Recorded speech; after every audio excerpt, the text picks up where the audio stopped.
Merci d'abord à tous les deux, Aristide et Philippe. Et avec le secrétaire perpétuel Constant Lecoeur, je suis ravie de vous accueillir pour ce webinaire. Donc aujourd'hui, nous avons une séance qui a été longuement préparée par Claude Allo avec Jean-Paul Jamet et qui pourtant est aussi d'une actualité brûlante. C'est un souci, ce renouvellement des générations qui est important, de plus en plus important. Et d'ailleurs, j'en veux pour preuve le fait que les jeunes agriculteurs, il y a 10 jours, ont proposé un plan d'action pour sortir de la crise d'après Covid. Et parmi les 6 points qu'ils avaient abordés, eh bien, le point 2, c'est-à-dire bien en tête, il y avait assurer les renouvellements des générations sur le long terme. Et il proposait des solutions, mais nous allons voir lesquelles nous pouvons proposer. Et en plus, c'était général pour l'ensemble du renouvellement des agriculteurs. Et là, le point encore beaucoup plus crucial pour le secteur d'élevage, c'est là où il y a les plus forts problèmes de recrutement. Bon, après cette très brève introduction, je repasse la parole à Claude Allo qui va nous présenter beaucoup mieux le sujet et les orateurs.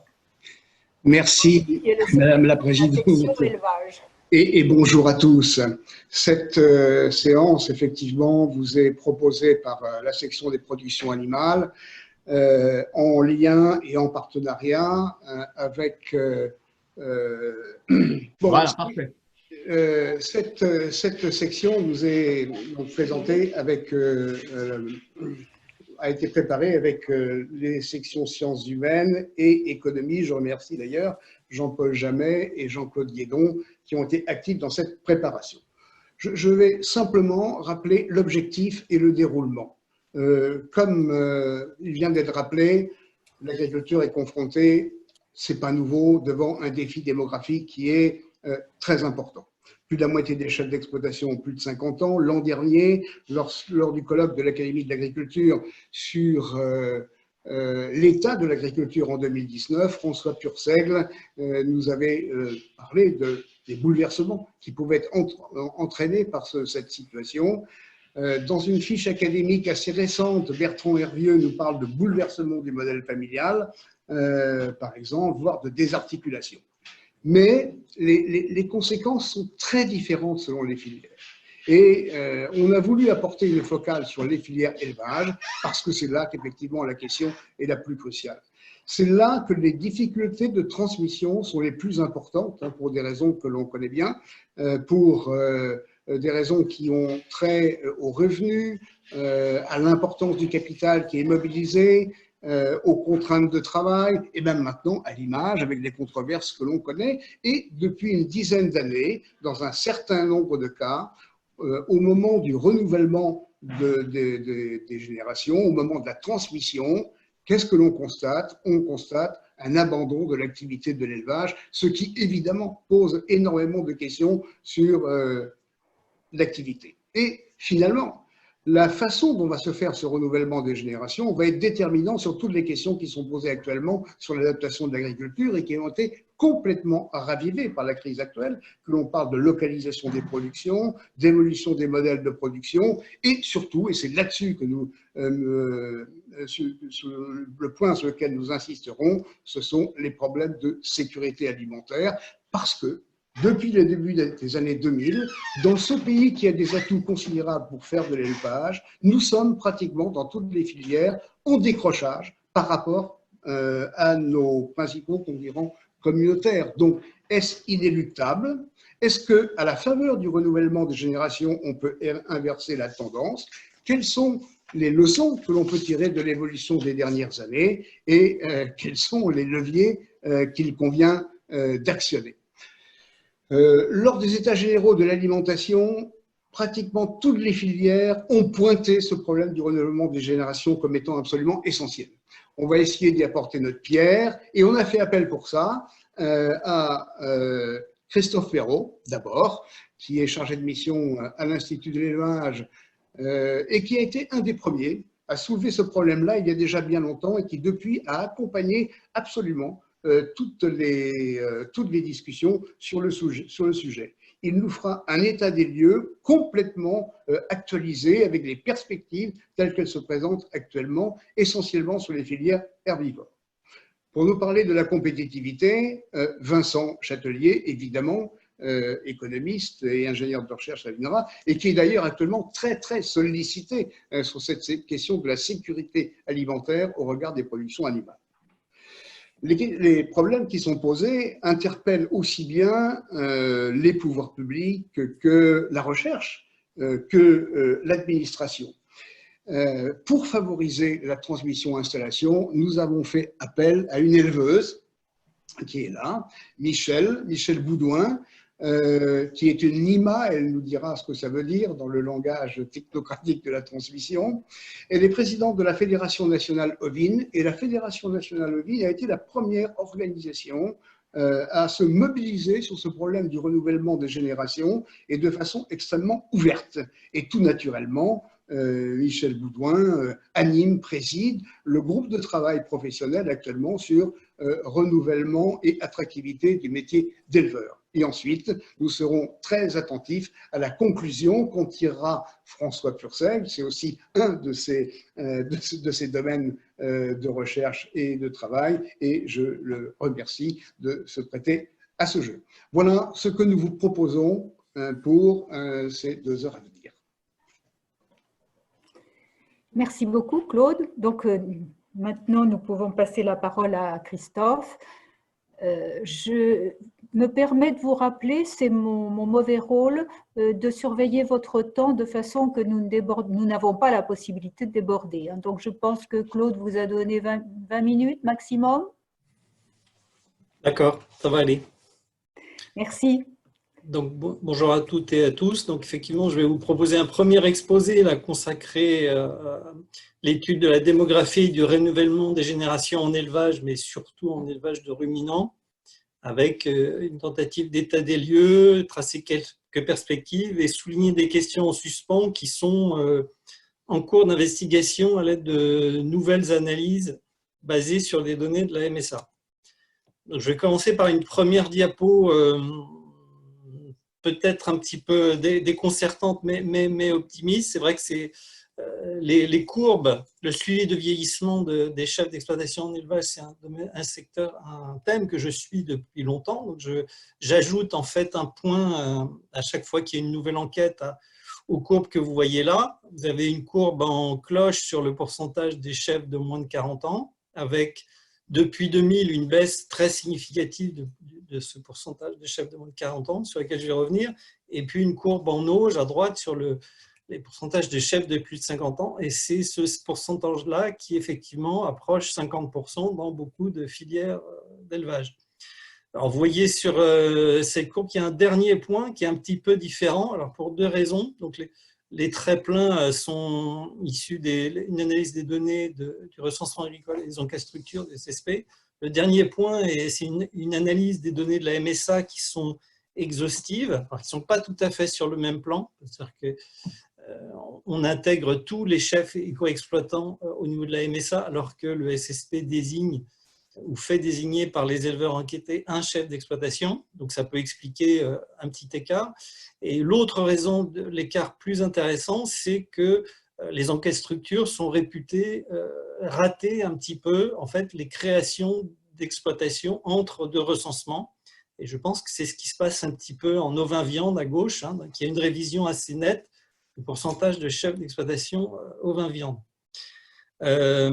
Donc, c'est comme si le vieillissement depuis 2000, il est extrêmement net. Par contre, il a été très net entre 2000 et 2010, entre les recensements 2000 et 2010. Entre les recensements 2010 et 2020, ce sera peut-être moins net. Et alors, il y a un autre signal qui a passé un peu inaperçu, mais qui va dans le même sens, c'est que pour la première fois depuis, je pense, 2000, l'âge moyen des chefs d'exploitation, tous secteurs confondus, il a diminué en 2018. C'est la preuve qu'il y a peut-être un signal faible sur le fait qu'on est en phase de stabilisation de ce phénomène de vieillissement. Donc ce vieillissement, en fait, il a des causes multiples. notamment dans le secteur de l'élevage. Donc, il y a un exemple type sur lequel je vais revenir. C'est un phénomène de vague démographique créé par des changements assez brusques de politique publique liés à l'installation. Donc, typiquement, en fait, c'est l'effet de la politique de la pré-retraite installation dans le cadre de la PAC 92 sur le secteur bovin-lait, qui a été très activement déployé dans les années 90 et dont on enregistre encore les effets maintenant. Il y a un autre phénomène, c'est les installations de chefs à plus de 40 ans. Donc, c'est un phénomène croissant depuis 2010. Aujourd'hui, il y a 25% des installations non viandes qui se font à plus de 40 ans. Et donc, forcément, ces chefs-là, si j'ose dire, ils vieillissent plus vite. Il y a un troisième phénomène qui est le maintien en activité des chefs au-delà de 62 ans. C'est environ 10% des éleveurs bovins-viande ou ovins-viande. Donc, il y a souvent une mauvaise interprétation de ce qu'a annoncé la MSA. La MSA a annoncé que la moitié des chefs atteindront l'âge légal de la retraite d'ici 10 ans et non pas partiront, puisqu'on constate en fait qu'il y a beaucoup de chefs qui pourraient théoriquement prendre ces retraites, qui préfèrent garder le bénéfice des aides PAC et surtout des aides ICHN plutôt que de solder une mauvaise retraite. Et puis, il y a aussi la possibilité de déléguer des travaux en grande culture. Je suis passé un peu vite, mais vous voyez que GC, ça veut dire grande culture, le secteur des grandes cultures est finalement concerné encore plus par ce phénomène de vieillissement, puisqu'il y a la possibilité de maintenir cette activité à des âges avancés. Bon, il y a un secteur qui échappe assez largement au vieillissement, de façon de plus en plus nette, en fait, c'est le secteur caprin, qui est composé à la fois d'un secteur fromager fermier assez attractif, sur lequel je vais revenir, et puis un secteur qui consiste pour les éleveurs à livrer du lait à l'industrie, et l'industrie qui est extrêmement concentrée et en fait qui pilote quasiment les ressources humaines à la production, qui suscite et qui accompagne des installations, et donc cette démographie est largement pilotée. Donc, la vague démographique dont je parlais pour les exploitations laitières depuis 2000 est illustrée sur ce graphique. Vous avez donc là la pyramide des âges légèrement lissée des chefs d'exploitation laitière depuis 1990. Donc vous voyez le rajeunissement spectaculaire qui a été fait avec la politique de pré-retraite. Donc tous les éleveurs de plus de 55 ans en 90 ont eu la possibilité de partir en retraite à condition qu'ils aient cédé leurs exploitations à un repreneur. Et donc cette politique a été arrêtée relativement vite à la fin des années 90, puisque le ministère de l'Économie et des Finances avait trouvé que ça coûtait un peu cher, qu'il y avait beaucoup d'effets d'aubaine. C'était un peu vrai, sauf qu'il y avait eu quand même des effets démographiques spectaculaires, et la chute du niveau d'installation, qui est passé de 3400 par an à 1700, a provoqué en fait cette vague démographique. On voit la déformation de la pyramide des âges de 2000 à 2010, 2015, 2020, avec donc une petite bosse sur les chefs d'exploitation les plus âgés, mais qui va probablement se tasser vers 2030.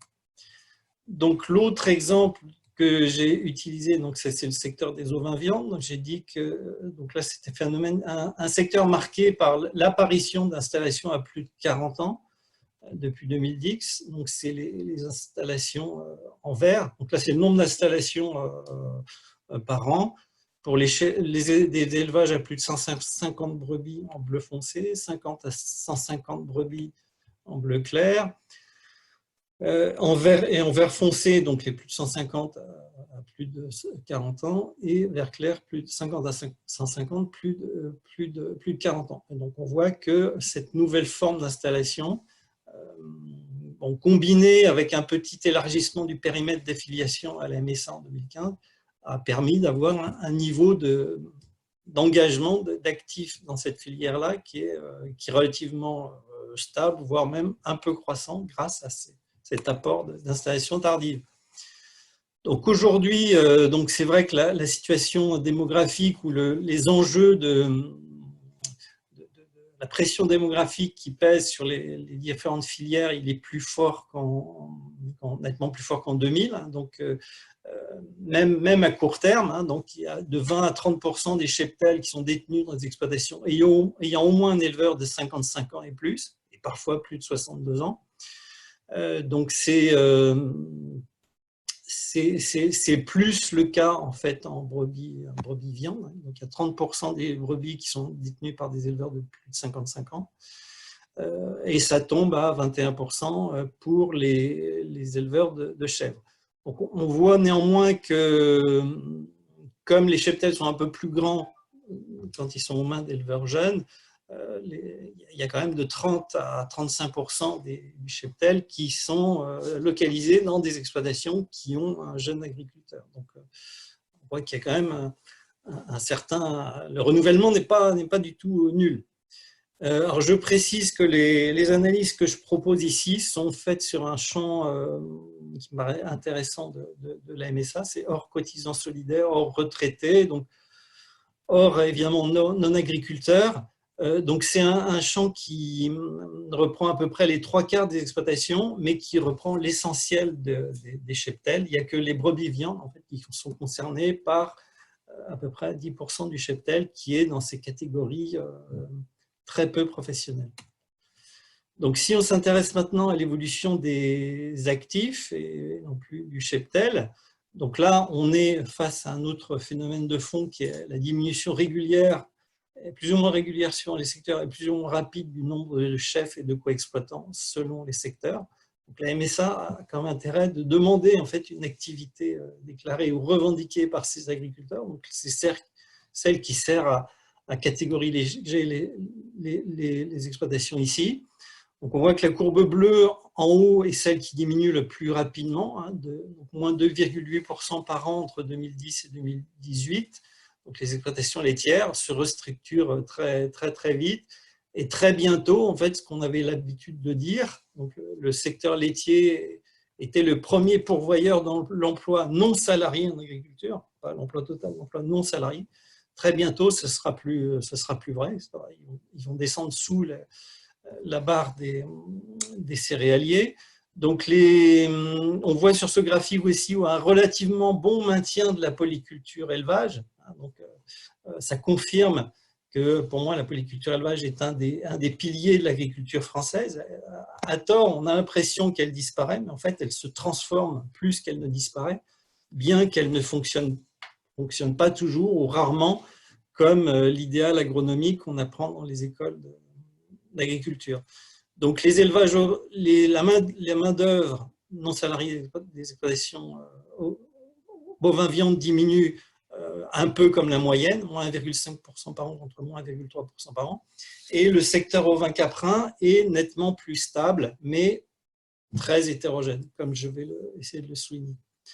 Donc encore une fois, donc ces statistiques portent sur un univers de 329 000 exploitations, alors que l'ensemble du champ, tel qu'il est repéré par les enquêtes structures ou les recensements agricoles, serait plutôt de 437 000. Mais ces 329 000 exploitations regroupent vraiment les acteurs, les actifs professionnellement engagés dans l'agriculture.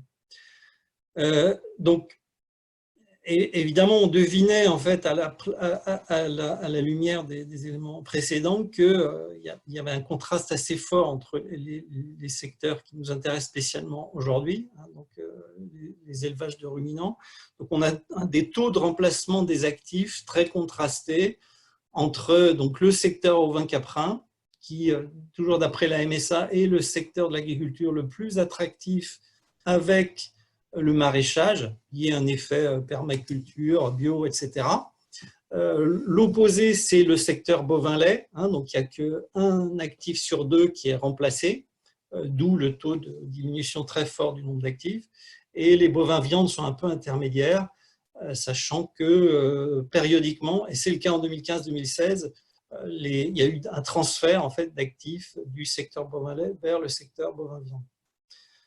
Donc les deux secteurs bovins ayant un taux de remplacement des actifs inférieur à la moyenne générale. Alors, c'est un petit peu, ça peut apparaître comme un certain paradoxe, mais ces différences assez marquées de taux de remplacement des actifs n'ont pas de lien immédiat avec l'évolution des productions animales de différents secteurs.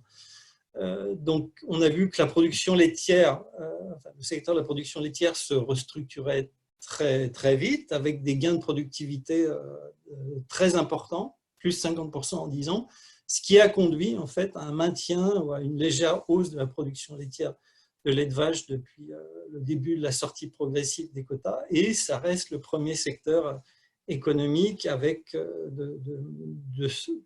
parmi ceux que je présente ici, avec 40% d'exportation. Les secteurs bovins, le secteur bovin-viande suscite beaucoup plus d'inquiétude, parce qu'il y a une érosion du cheptel de vaches allaitantes qui se dessine, avec une orientation de plus en plus marquée vers un cheptel qui est naisseur et donc qui exporte ses broutards vers l'Italie. Sur le secteur ovin-viande, donc c'est encore plus le cas, parce qu'il y a une érosion du nombre de brebis viande et de la production d'agneaux qui sont difficiles à enrayer. Il y a beaucoup d'actifs qui s'intéressent à cette production, mais il y a aussi des trajectoires défavorables au maintien de la production, parce qu'il y a autant de décroissance individuelle que de croissance individuelle. Et enfin, pour les laits de brebis et de chèvre, donc là c'est plus stable, il y a des opportunités de transformation et de commercialisation avec notamment des produits frais qui sont appréciés des consommateurs. Et puis il y a un dynamisme un peu compliqué de la transformation fermière et artisanale, mais qui offre beaucoup de possibilités. Alors ce taux de remplacement des actifs, donc c'est un rapport entre les entrées et les sorties dans le secteur. Alors, si on étudie toujours les entrées dans le secteur, donc moins de 40 ans à gauche, plus de 40 ans hors transfert entre-époux à droite, on a quand même l'impression d'une certaine stabilité générale. Alors, j'ai regroupé en fait les exploitations d'élevage herbivore en bas, donc élevage bovin lait, bovin viande, ovin caprin. Donc là aussi, c'est relativement stable. Il y a à peu près 5000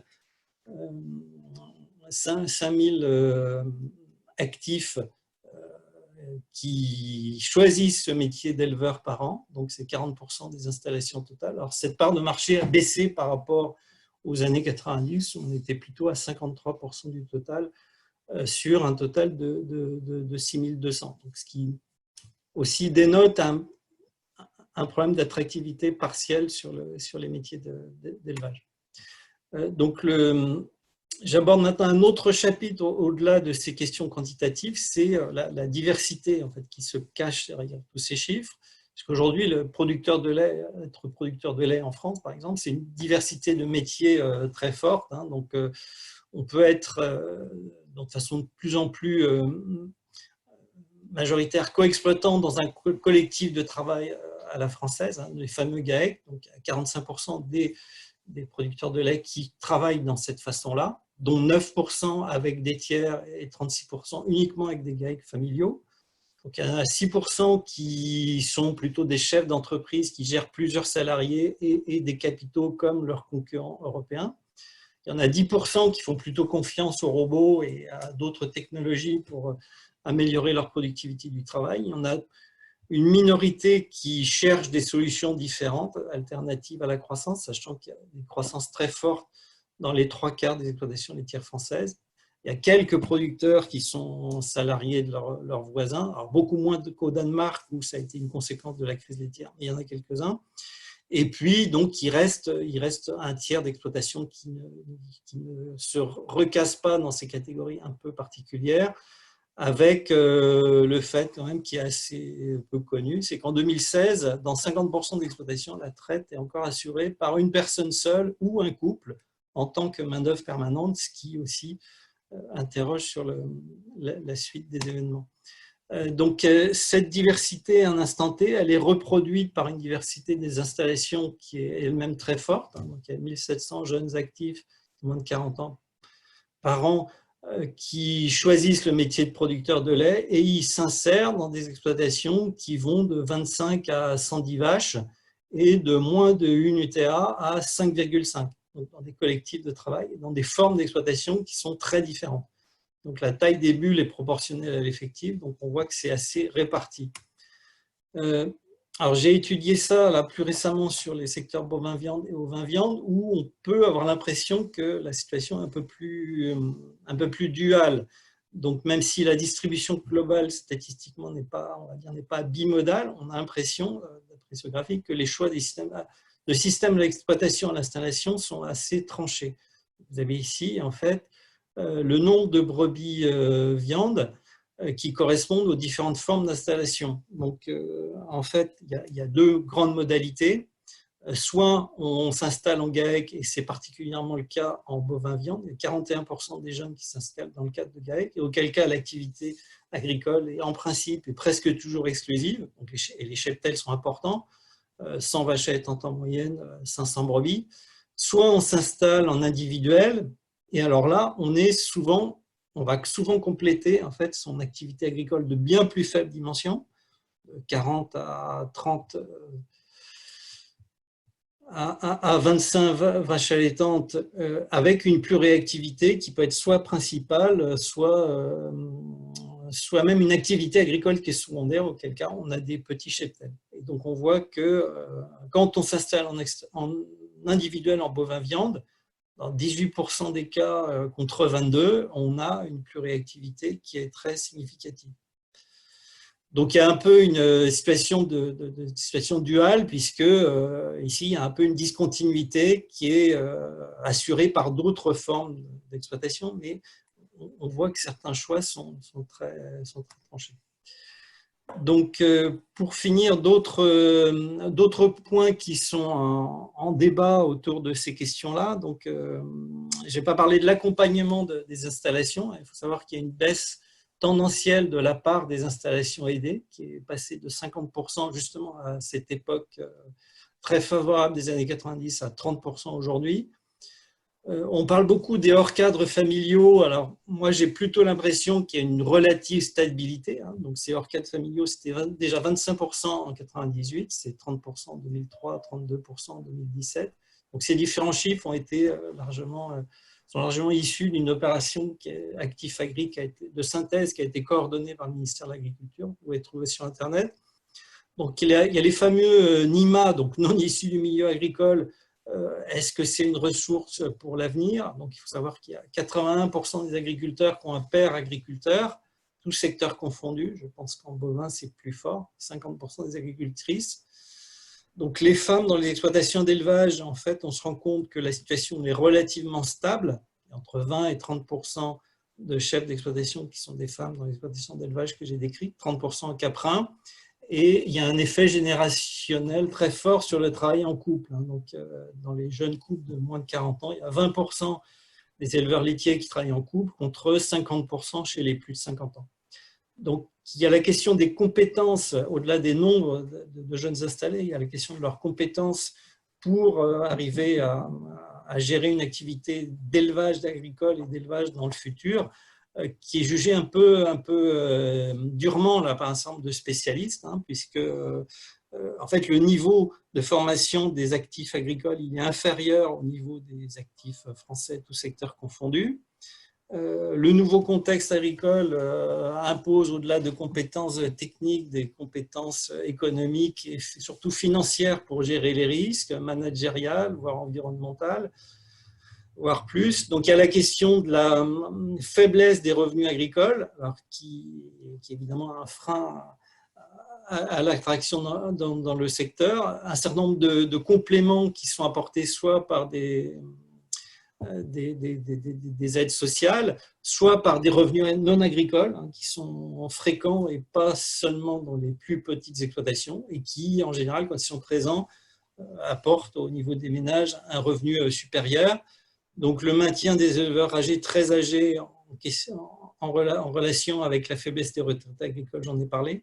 Un autre signe positif par rapport aux autres secteurs économiques qui est souligné, c'est le bon maintien à 5 ans des activités agricoles, surtout pour les moins de 40 ans et avec l'IGA. D'autres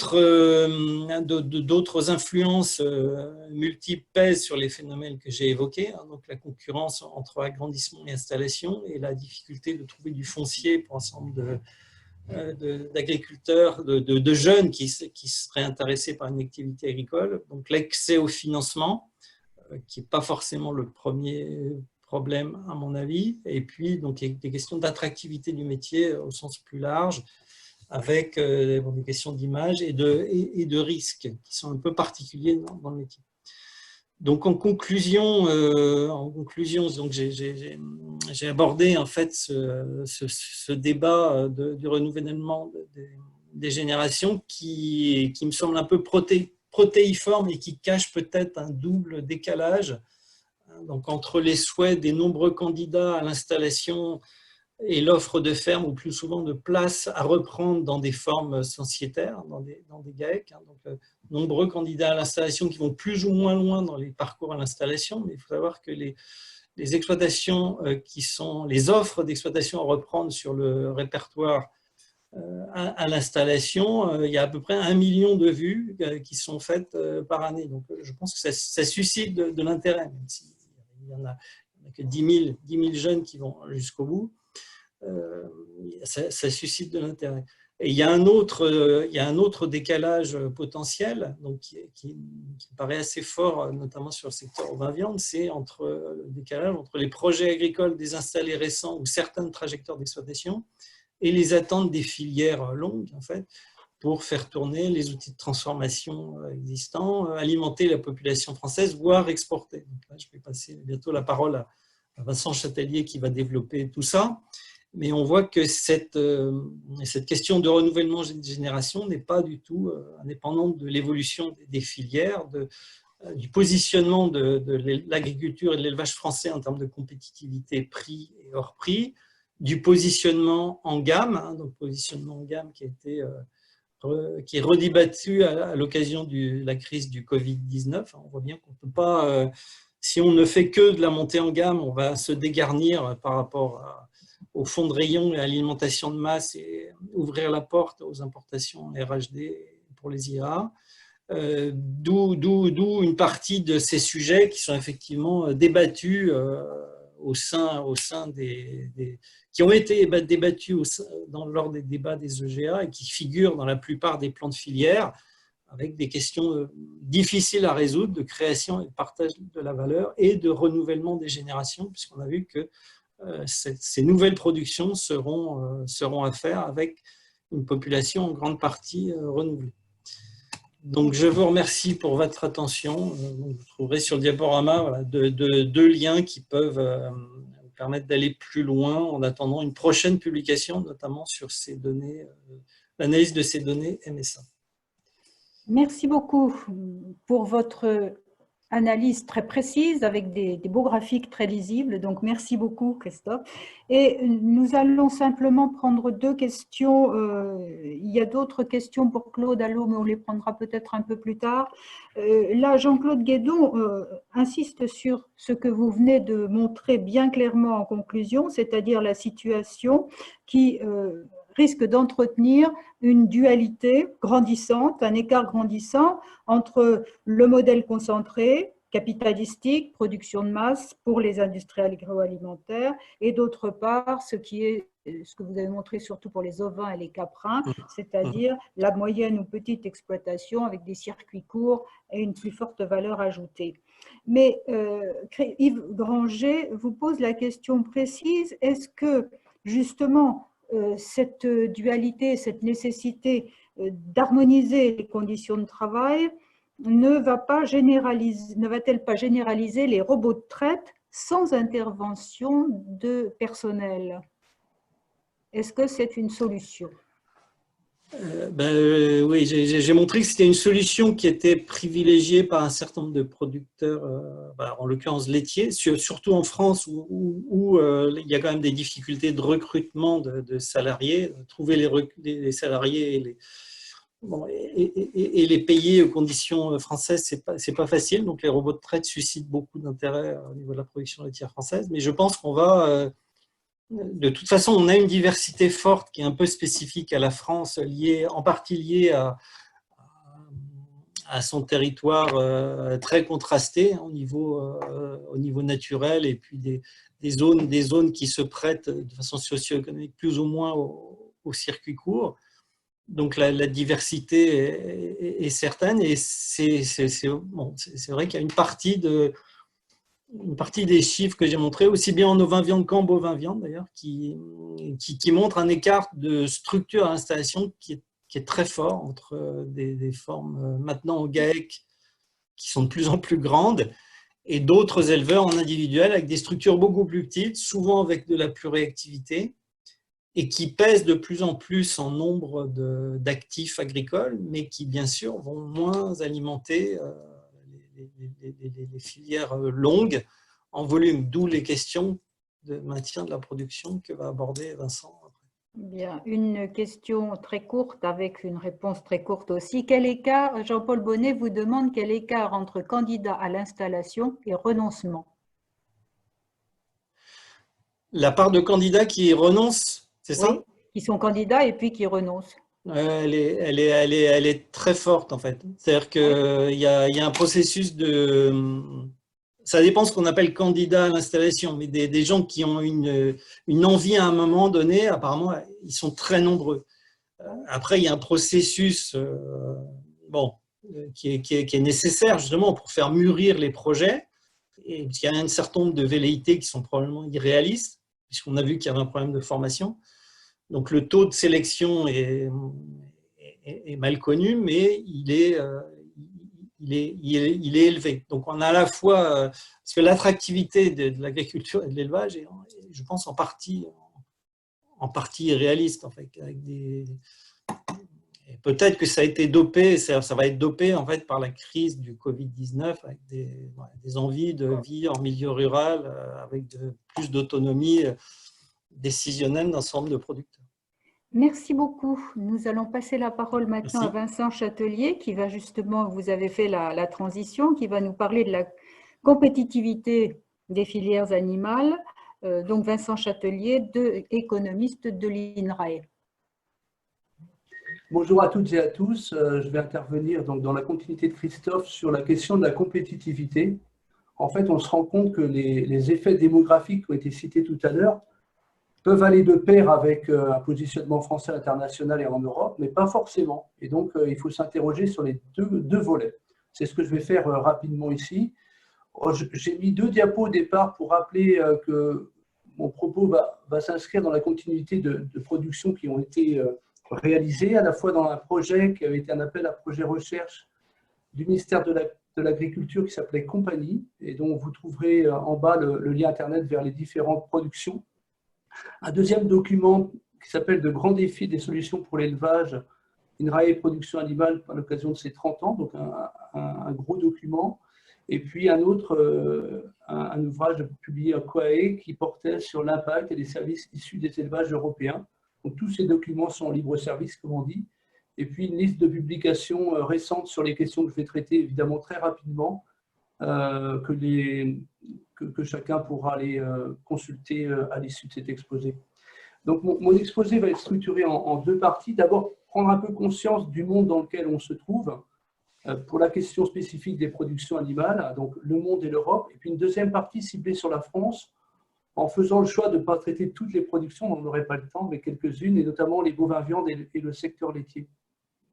Donc, à l'échelle internationale, et comme à l'échelle européenne, on dispose d'outils statistiques extrêmement précis pour porter des diagnostics sur la nature des échanges, sur l'intensité des échanges entre tous les pays de la planète, et sur une période de 20 ans. Et depuis 3-4 ans, avec ma collègue Cécile Leroy, à Nantes, on a essayé de développer des méthodes qui nous permettent d'avoir des éléments actualisés sur l'ensemble des échanges agroalimentaires dans les productions animales, mais aussi dans d'autres secteurs de l'économie agricole. Et pour chaque catégorie de filière qu'on peut étudier, on a des agrégations extrêmement fines par produit, ce qui permet de porter des diagnostics très fins dans la relation que la France établit avec les pays européens, mais avec l'ensemble des pays du monde, ce qui est particulièrement intéressant dans une période où on s'interroge parfois sur les accords bilatéraux, sur la fluidité des échanges à l'échelle internationale et européenne. Donc, première partie, le commerce mondial et européen en production animale. Alors, d'abord, la première diapo pour rappeler que finalement, les productions animales ne constituent qu'une faible part du commerce agroalimentaire mondial. En fait, l'essentiel du business agroalimentaire est centré sur les productions végétales, Et on voit ici qu'en gros, le commerce mondial, hein, toutes catégories confondues agroalimentaires, il a triplé en l'espace de 20 ans. Donc, on est passé de 350 milliards d'euros par an à peu près 1000 milliards d'euros par an pour aller vite. Et dans ce commerce agroalimentaire mondial, la part que les productions animales prennent est à peu près de 16% pour l'année 2018. Et j'insiste sur le fait que le commerce mondial ici s'entend sans tous les échanges intracommunautaires qui représenteraient des sommes de l'ordre de 350 milliards d'euros à l'échelle européenne. Alors, ce commerce mondial des productions animales, donc 150 milliards, il est composé de quoi exactement? Donc là, j'ai mis un peu les principaux postes concernés. Donc, les produits laitiers, ce sont les premières productions animales échangées avec à peu près un tiers de l'ensemble, pour à peu près 50 milliards d'euros pour l'année 2018. Le deuxième secteur, alors pas en volume mais en valeur, c'est la viande bovine, 34 milliards, suivi de la production porcine, de la volaille. Et puis ensuite, ce qu'on voit, c'est que le commerce d'animaux vivants, qui fait l'objet parfois d'intérêt dans le débat sociétal, le commerce d'animaux vivants est quand même tout à fait marginal. Il représente 5% du commerce des productions animales, c'est-à-dire moins de 1% du commerce mondial agroalimentaire. Alors, qui sont les grands acteurs du commerce mondial à l'export dans le domaine des productions animales? Alors, parfois, on se focalise dans les débats en Europe sur notre fragilité à l'importation et on oublie de dire que l'Europe, aujourd'hui, est la première zone exportatrice dans le domaine des productions animales, toutes productions animales confondues, avec pratiquement 21% du commerce mondial. Évidemment, hors commerce intracommunautaire. Nous devançons les États-Unis, ensuite la Nouvelle-Zélande qui fait mieux que le Brésil et qui est parfois souvent présenté comme le grand pays exportateur en production animale. Ensuite, on a l'Australie, le Canada et ça décline. Et l'idée forte de cette diapo, c'est aussi de dire que le commerce mondial à l'export est très concentré. En gros, on a 80% du commerce mondial qui est réalisé, qui est le fait de seulement 10 pays exportateurs.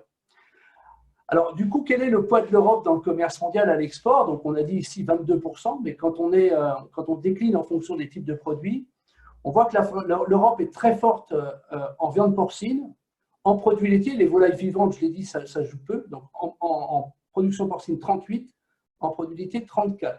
Et évidemment, on est beaucoup moins fort, sans anticipation sur l'exposé d'après, en viande ovine, où on pèse pratiquement rien, en viande bovine, où on fait moins de 4% du marché mondial, mais aussi en viande de volaille, où l'Europe pèse pour 9%. Donc, on a quelque part une puissance de frappe de l'Europe dans le domaine du commerce mondial en production animale qui est très variable suivant les secteurs.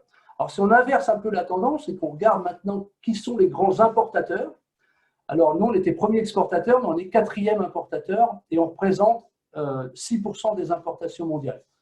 Le premier importateur qui a énormément progressé depuis une dizaine d'années aujourd'hui, c'est la Chine, pas uniquement en raison de la peste porcine africaine qui sévit dans ce pays-là, mais aussi en fonction du déséquilibre entre l'offre et la demande dans le secteur du lait. Vous avez aussi les États-Unis, mais ça se fait beaucoup dans un commerce triangulaire finalement entre le Canada et le Mexique dans le cadre de l'accord de l'ALENA. Et puis bien sûr le Japon, un pays qui souffre d'un territoire extrêmement exigu et qui compte plus à lui seul que l'ensemble de l'Europe dans les importations de production animale. La concentration des opérateurs à l'import dans le domaine animal est moins forte que dans le domaine des exportateurs, puisque les 10 premiers concentrent du coup 61% du commerce mondial. Et alors l'Europe, est-ce qu'elle compte beaucoup? Est-ce qu'elle fait beaucoup de tournées des échanges mondiaux à l'import? Oui, on peut dire oui dans trois secteurs, mais deux surtout. La viande ovine, où l'Europe pèse pour 18% du commerce mondial exprimé en valeur et pas en tonnage. La viande de volaille, où on est à peu près 11%, et puis après on décroche complètement, y compris d'ailleurs la viande bovine, qui fait parfois l'objet de focalisation dans les débats. On représente 6% des achats mondiaux de viande bovine, ce commerce étant dominé par des pays comme la Chine, comme les États-Unis aujourd'hui. Alors finalement, si l'Europe comptant plus dans les exports que dans les imports, on a une balance commerciale européenne en produits animaux qui progresse. Donc c'est en vert ici. Donc aujourd'hui, on atteint 33 milliards d'euros de solde positif pour l'Europe en production animale. On était aux alentours de 10 milliards d'euros, donc on a triplé en l'espace d'une dizaine d'années. Donc c'est une performance qui est extrêmement forte. Et on voit que les importations de l'Europe en production animale, en rouge ici, elles sont finalement relativement stables, ce d'autant que j'exprime ici les valeurs en euros courants et que si on les exprimait en euros constants, on serait même en baisse d'importation dans le domaine animal. Ce qui est intéressant parce qu'on a parfois des débats où on laisserait supposer des fois des tendances un petit peu différentes. Alors, cette amélioration du commerce européen, extra-européen en production animale, il tient en fait à deux secteurs. Il tient d'abord au secteur laitier, dont on peut noter ici, et pas simplement depuis la fin des quotas, on peut noter l'extraordinaire augmentation de la balance commerciale qui est passée en gros de 10 milliards à 22 milliards, elle a doublé en 10 ans.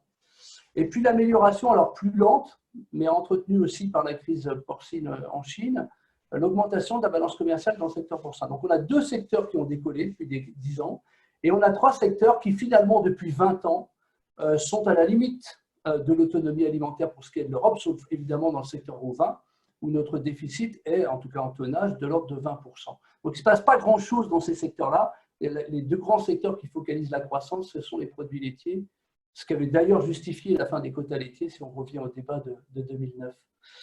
Alors, quels sont les grands partenaires de l'Europe? Alors, ce qui est très notable, qui est très évident, c'est que la Chine, aujourd'hui, joue un rôle tout à fait central dans la croissance de la balance commerciale européenne en production animale.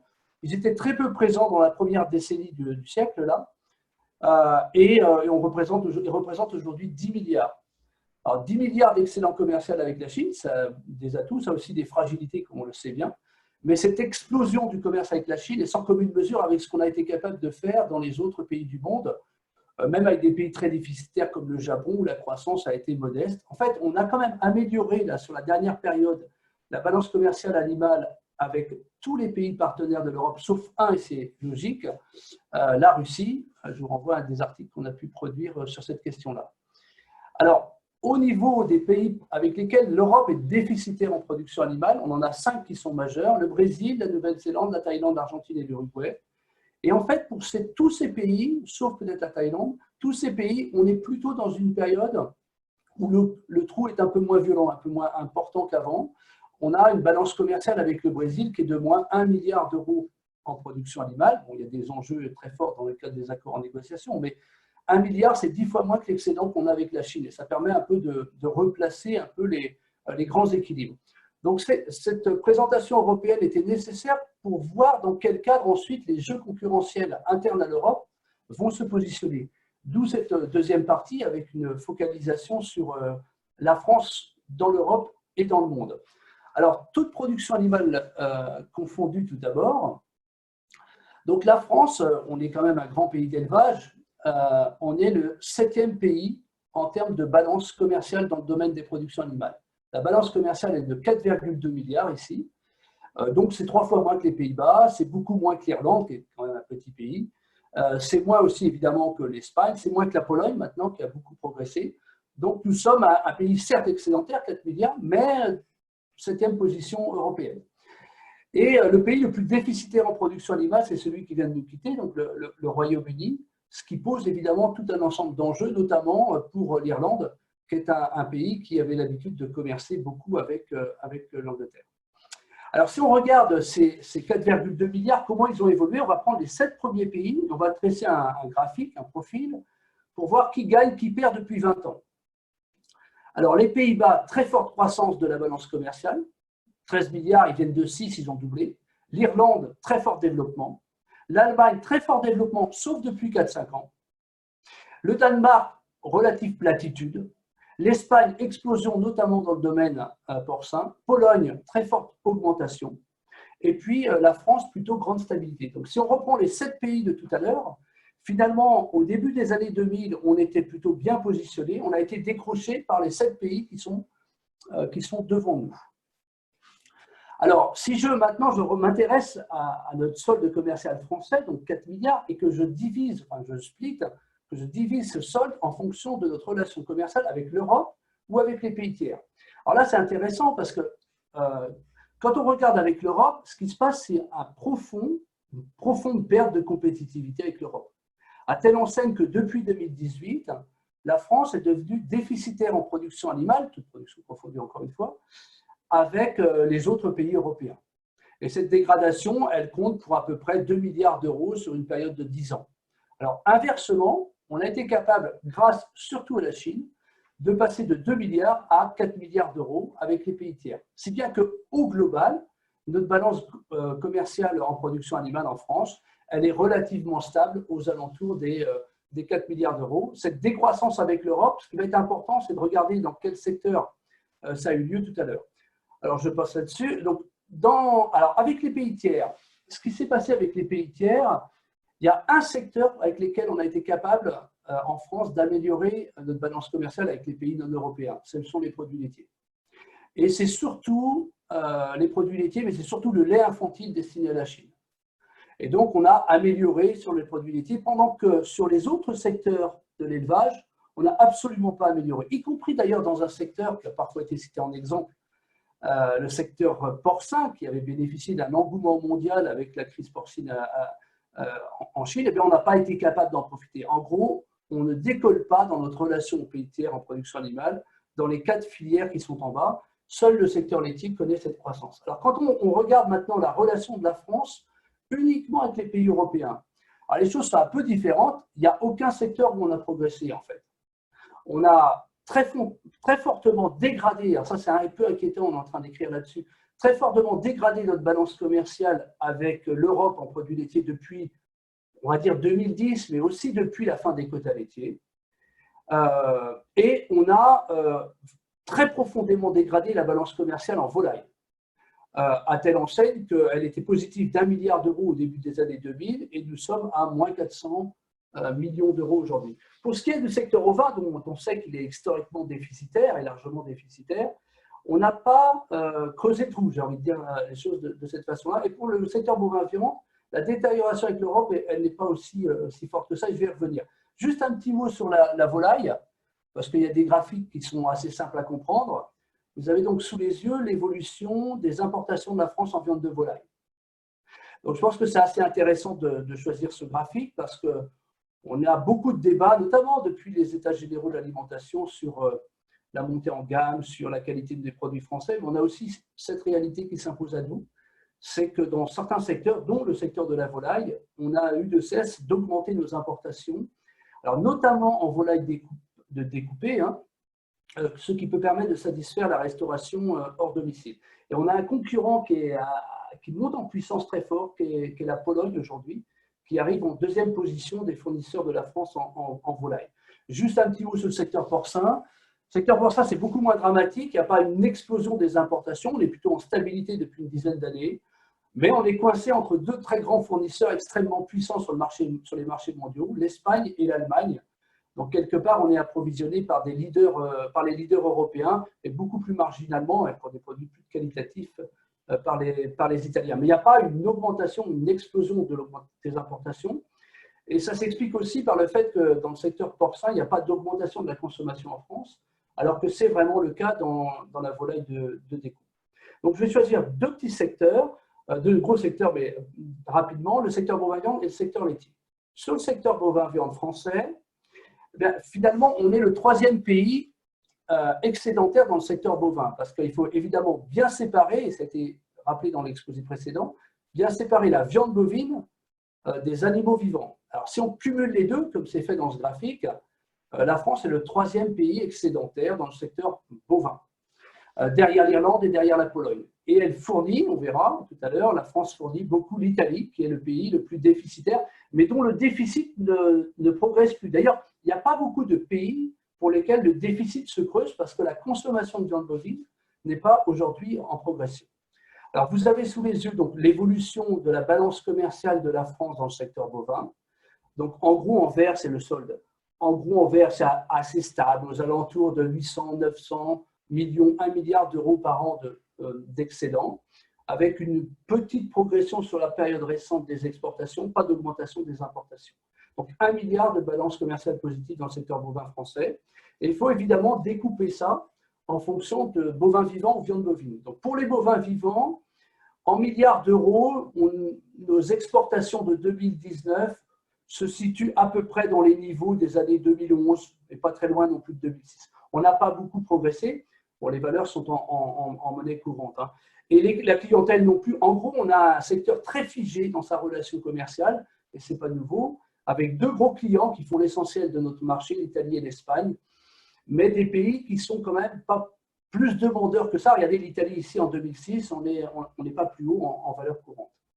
Pour ce qui est de la viande bovine, alors les exportations de la viande bovine française, en gros, on n'a pas trouvé de nouveaux clients non plus. C'est-à-dire que ça fait 20 ans, je ne dis pas qu'on rame, mais ça fait 20 ans qu'on a un marché à l'export qui est dominé par trois pays qu'on connaît bien.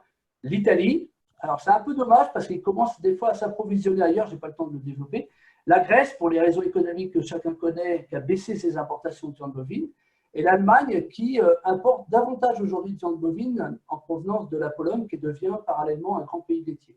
Donc en fait, nos trois grands clients en viande bovine ne sont pas forcément très porteurs pour le futur, ce d'autant que leur croissance démographique n'est pas forcément non plus exceptionnelle. Donc on n'a pas trouvé de relais de croissance très fort, alors surtout pas à l'international, même si on aime bien pendant les salons de l'agriculture ou ailleurs rappeler qu'on essaye d'ouvrir les portes avec la Chine. Quand on prend des graphiques de cette nature, les effets sont quand même modestes.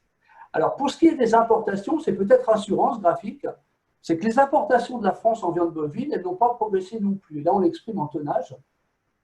En gros, elles sont stables parce que les Français mangent français, parce que les importations n'ont pas augmenté puisque la consommation n'augmente pas sur le marché domestique.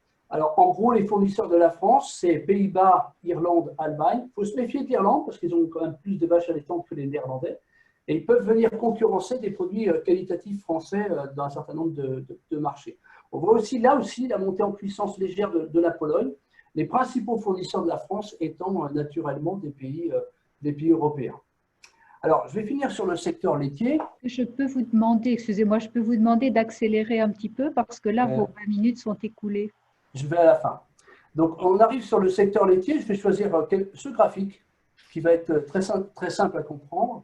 La balance commerciale de la France en produits laitiers, elle n'a pas progressé depuis 2010, on est même en recul, alors qu'elle a progressé dans tous les autres pays, Pays-Bas, Irlande, Allemagne, Danemark c'est plus modeste, Pologne. Bref, la France, qui est le deuxième pays européen producteur de lait, fait partie des pays, parce que nous n'avons pas développé notre production laitière depuis la fin des quotas, à être en recul de production. Donc, Madame la Présidente, j'avance. Simplement une diapo avant ma conclusion.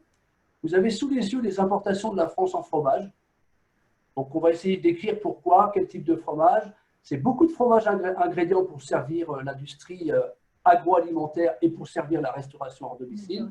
Dans notre pays, on a beaucoup de qualités fromagères, on a aussi beaucoup d'importations et des importations qui ont fortement progressé avec une détérioration de la balance commerciale en fromage de près de 250 millions d'euros depuis 2014. J'en arrive à ma conclusion.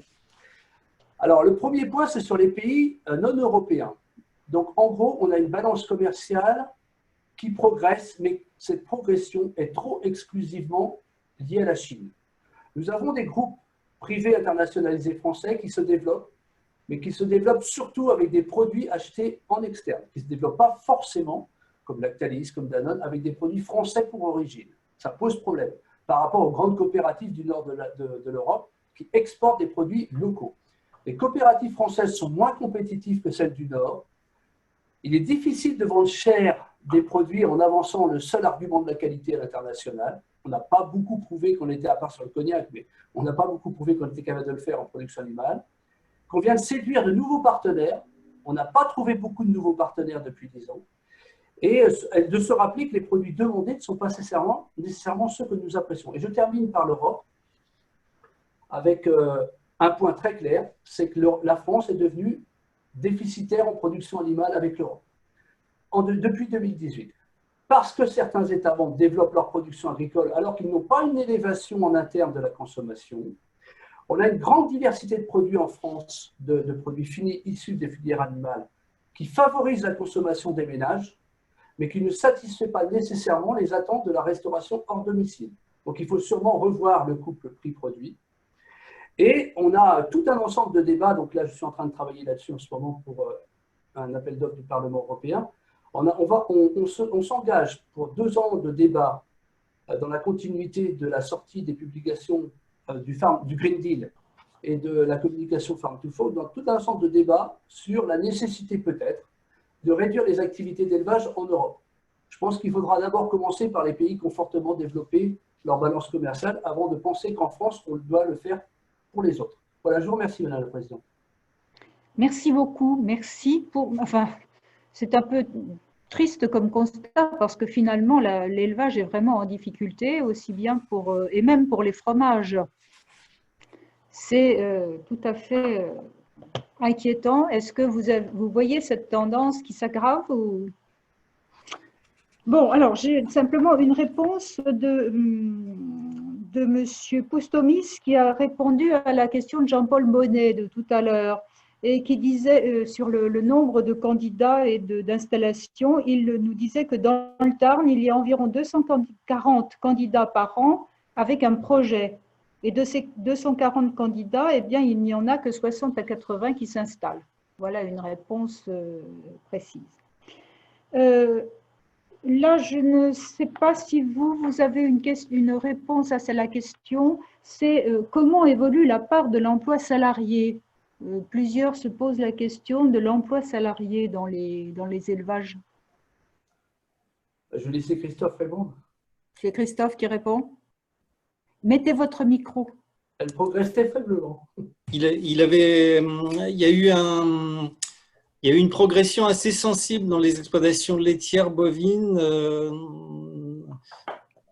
jusqu'en 2013, avant la dernière crise laitière, puisqu'il y a eu des gains de productivité très importants, une croissance très forte des exploitations laitières, donc des besoins en main-d'œuvre qui ont été résolus en partie par le salariat, mais qui restent bien inférieurs à ce qu'on trouve ailleurs en Europe. Donc, l'activité laitière française est surtout faite avec des actifs non salariés. Mais en 2015-2016, il y a eu une crise laitière qui a arrêté net en fait, cette progression. Donc, les exploitations laitières dans lesquelles c'est plus développé, c'est à peu près 17% de la main-d'œuvre qui est salariée en France, contre 35% en Allemagne et 50% au Danemark. Donc, il y a une velléité de développement, mais qui est quand même très contrariée dans le cadre français, de la rentabilité et de certaines difficultés au recours d'emplois salariés. Alors, je ne sais pas si la question s'adresse à vous ou plutôt à Vincent Chatelier, mais Jean-Marie Serroni nous demande si le développement de la pluriactivité ne nous rapproche pas de ce qui se passe dans les pays voisins, comme par exemple l'Allemagne. Est-ce que ça peut jouer dans notre concurrence, dans nos relations? C'est vrai que pour la viande bovine, il y a un certain nombre la France est un des rares pays européens dans lesquels la production de viande bovine est pratiquée ou censée être pratiquée dans des exploitations à temps complet et spécialisées. En Irlande, par exemple, l'essentiel des exploitations de viande bovine sont pluriactives. Donc, il est possible, en fait, que cette sorte de spécificité française, j'allais dire cette anomalie, en fait, ces exploitations à temps complet qui ont quand même du mal à continuer à grossir, soient également complétées avec des exploitations plus réactives comme ce qu'on peut trouver ailleurs. Et qui a été pour l'instant assez, oui, à la fois sous-estimé et mal étudié en viande bovine, je pense. Oui, alors, Monsieur Chatelier, vous qui avez étudié les statistiques des différents pays européens, est-ce que vous voyez un lien entre la réussite à l'exportation et la taille des exploitations, si ce sont des grandes exploitations animales ou au contraire de pluriactivité? Il faut se méfier d'analyses rapides parce qu'à l'échelle mondiale, l'Europe a des petites structures. Et pourtant, on est le leader mondial du commerce en production animale. Si on se compare aux États-Unis, si on se compare au Brésil, avec des exploitations de taille familiale, entre guillemets, même s'il y a une hétérogénéité au sein de l'Europe, on parvient à être la zone du monde qui est la plus capable d'exporter. Donc ça, c'est pour le niveau mondial. Au niveau européen, il est absolument clair que les pays qui parviennent à exporter, c'est des pays où l'industrialisation, terme qu'on peut qualifier, mais l'industrialisation a quand même un peu progressé. Je pense par exemple à la filière porcine en Catalogne, qui est un système très intégré et qui a bien réussi sa performance à l'export. Je pense aux exploitations laitières des Pays-Bas, qui ont des tailles plus conséquentes que chez nous et qu'on réussit à exporter. Mais ce n'est pas une condition sine qua non. Vous pouvez avoir des zones où les exploitations sont de grande taille, par exemple le Royaume-Uni. Les exploitations sont de grande taille, mais c'est un pays qui est le plus déficitaire de l'Union européenne en produits agroalimentaires, avec un solde qui est négatif à hauteur de 27 milliards. Donc, il faut se garder de ne pas faire de corrélation immédiate entre la taille des structures et la capacité d'export. Ce n'est pas forcément le cas. Les exploitations viticoles françaises qui exportent énormément sur le marché mondial ne sont pas toutes des grandes exploitations.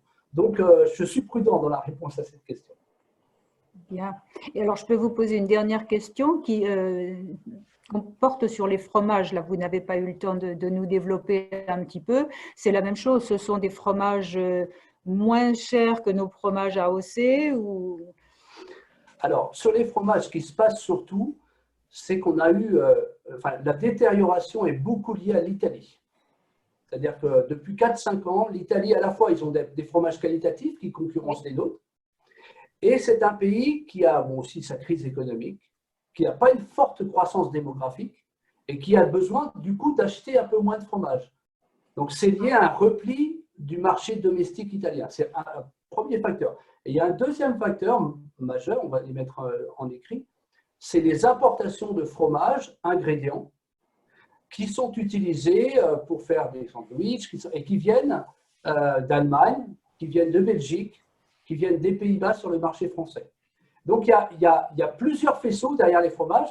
Il y a l'Italie d'un côté, par un recul de ses imports, et il y a aussi l'augmentation claire des importations françaises pour satisfaire une attente de la restauration hors domicile. Alors, ce qui est intéressant en plus de ça, c'est que les ménages français, quand ils font leurs courses, quand ils ont le choix, les ménages français donnent une très large préférence aux produits français, comme ça a été démontré dans un rapport de l'IDEL qui s'appelle Où va le lait. Et inversement, la RHD, mais surtout l'industrie agroalimentaire, achète beaucoup des produits au niveau européen parce que ça sert leur demande d'un couple produit-prix pratique, pas cher, et qui concurrence le produit français. Donc, on a quand même un problème de ce côté-là. Bien, alors je vous lis ce que vous dit Michel Rieux. Il vous demande de préciser un peu mieux, pourtant vous l'avez déjà pas mal fait, mais si vous pouvez ajouter encore un peu, quelles sont les causes de la perte de compétitivité française? Ah, Michel, il est gentil, hein, mais… Il est exigeant. Non, mais on est en train d'écrire. Il n'y a pas beaucoup de temps. Alors, on est en train d'écrire, et il le sait très bien. Si je donne 3-4 critères, quoi. Le premier critère, la perte de compétitivité, est liée au fait que nous n'avons pas été capables, ou nous n'avons pas attiré une attention suffisante à ce que demandait la RHD et les industries agroalimentaires depuis 15 ans. Oui. Ça, c'est le premier point. Le deuxième point, le facteur travail, comme ça avait été cité dans un de nos rapports de compagnie, le facteur travail, les différentiels de coût du travail peuvent jouer dans certaines filières, dont la filière porcine évidemment, avec l'Espagne, peuvent jouer dans certaines filières, mais ne peuvent pas tout expliquer. Si vous prenez la filière laitière, les différentiels de coût du travail entre la France et les Pays-Bas ne sont pas majeurs. Et cet argument qui avait souvent été mis en avant pour les fruits et légumes, pour la filière porcine, ne peuvent pas prévaloir sur l'ensemble des productions. Autre critère qui a joué, c'est que les groupes français sont peu internationalisés dans le domaine des viandes, donc on n'a pas de relais de croissance internationale. Et pour ce qui est du secteur laitier, les groupes français qui sont internationalisés n'ont pas souhaité, suite par exemple à la fin des quotas, augmenter la production laitière de leurs producteurs pour exporter ces volumes à l'international. Ils ont préféré, mais c'est des raisons d'entreprise, ils ont préféré développer leurs achats de matières premières dans les pays dans lesquels ils sont implantés pour faire le business vers les activités d'aval. Ce que ne font absolument pas les Irlandais, ce que ne font pas non plus les Hollandais, qui exportent énormément à partir stricto sensu de production locale, ce d'autant que pour un certain nombre de pays, les coopératives ont un poids à l'international plus fort que ce que nous avons. Merci beaucoup. C'est une introduction.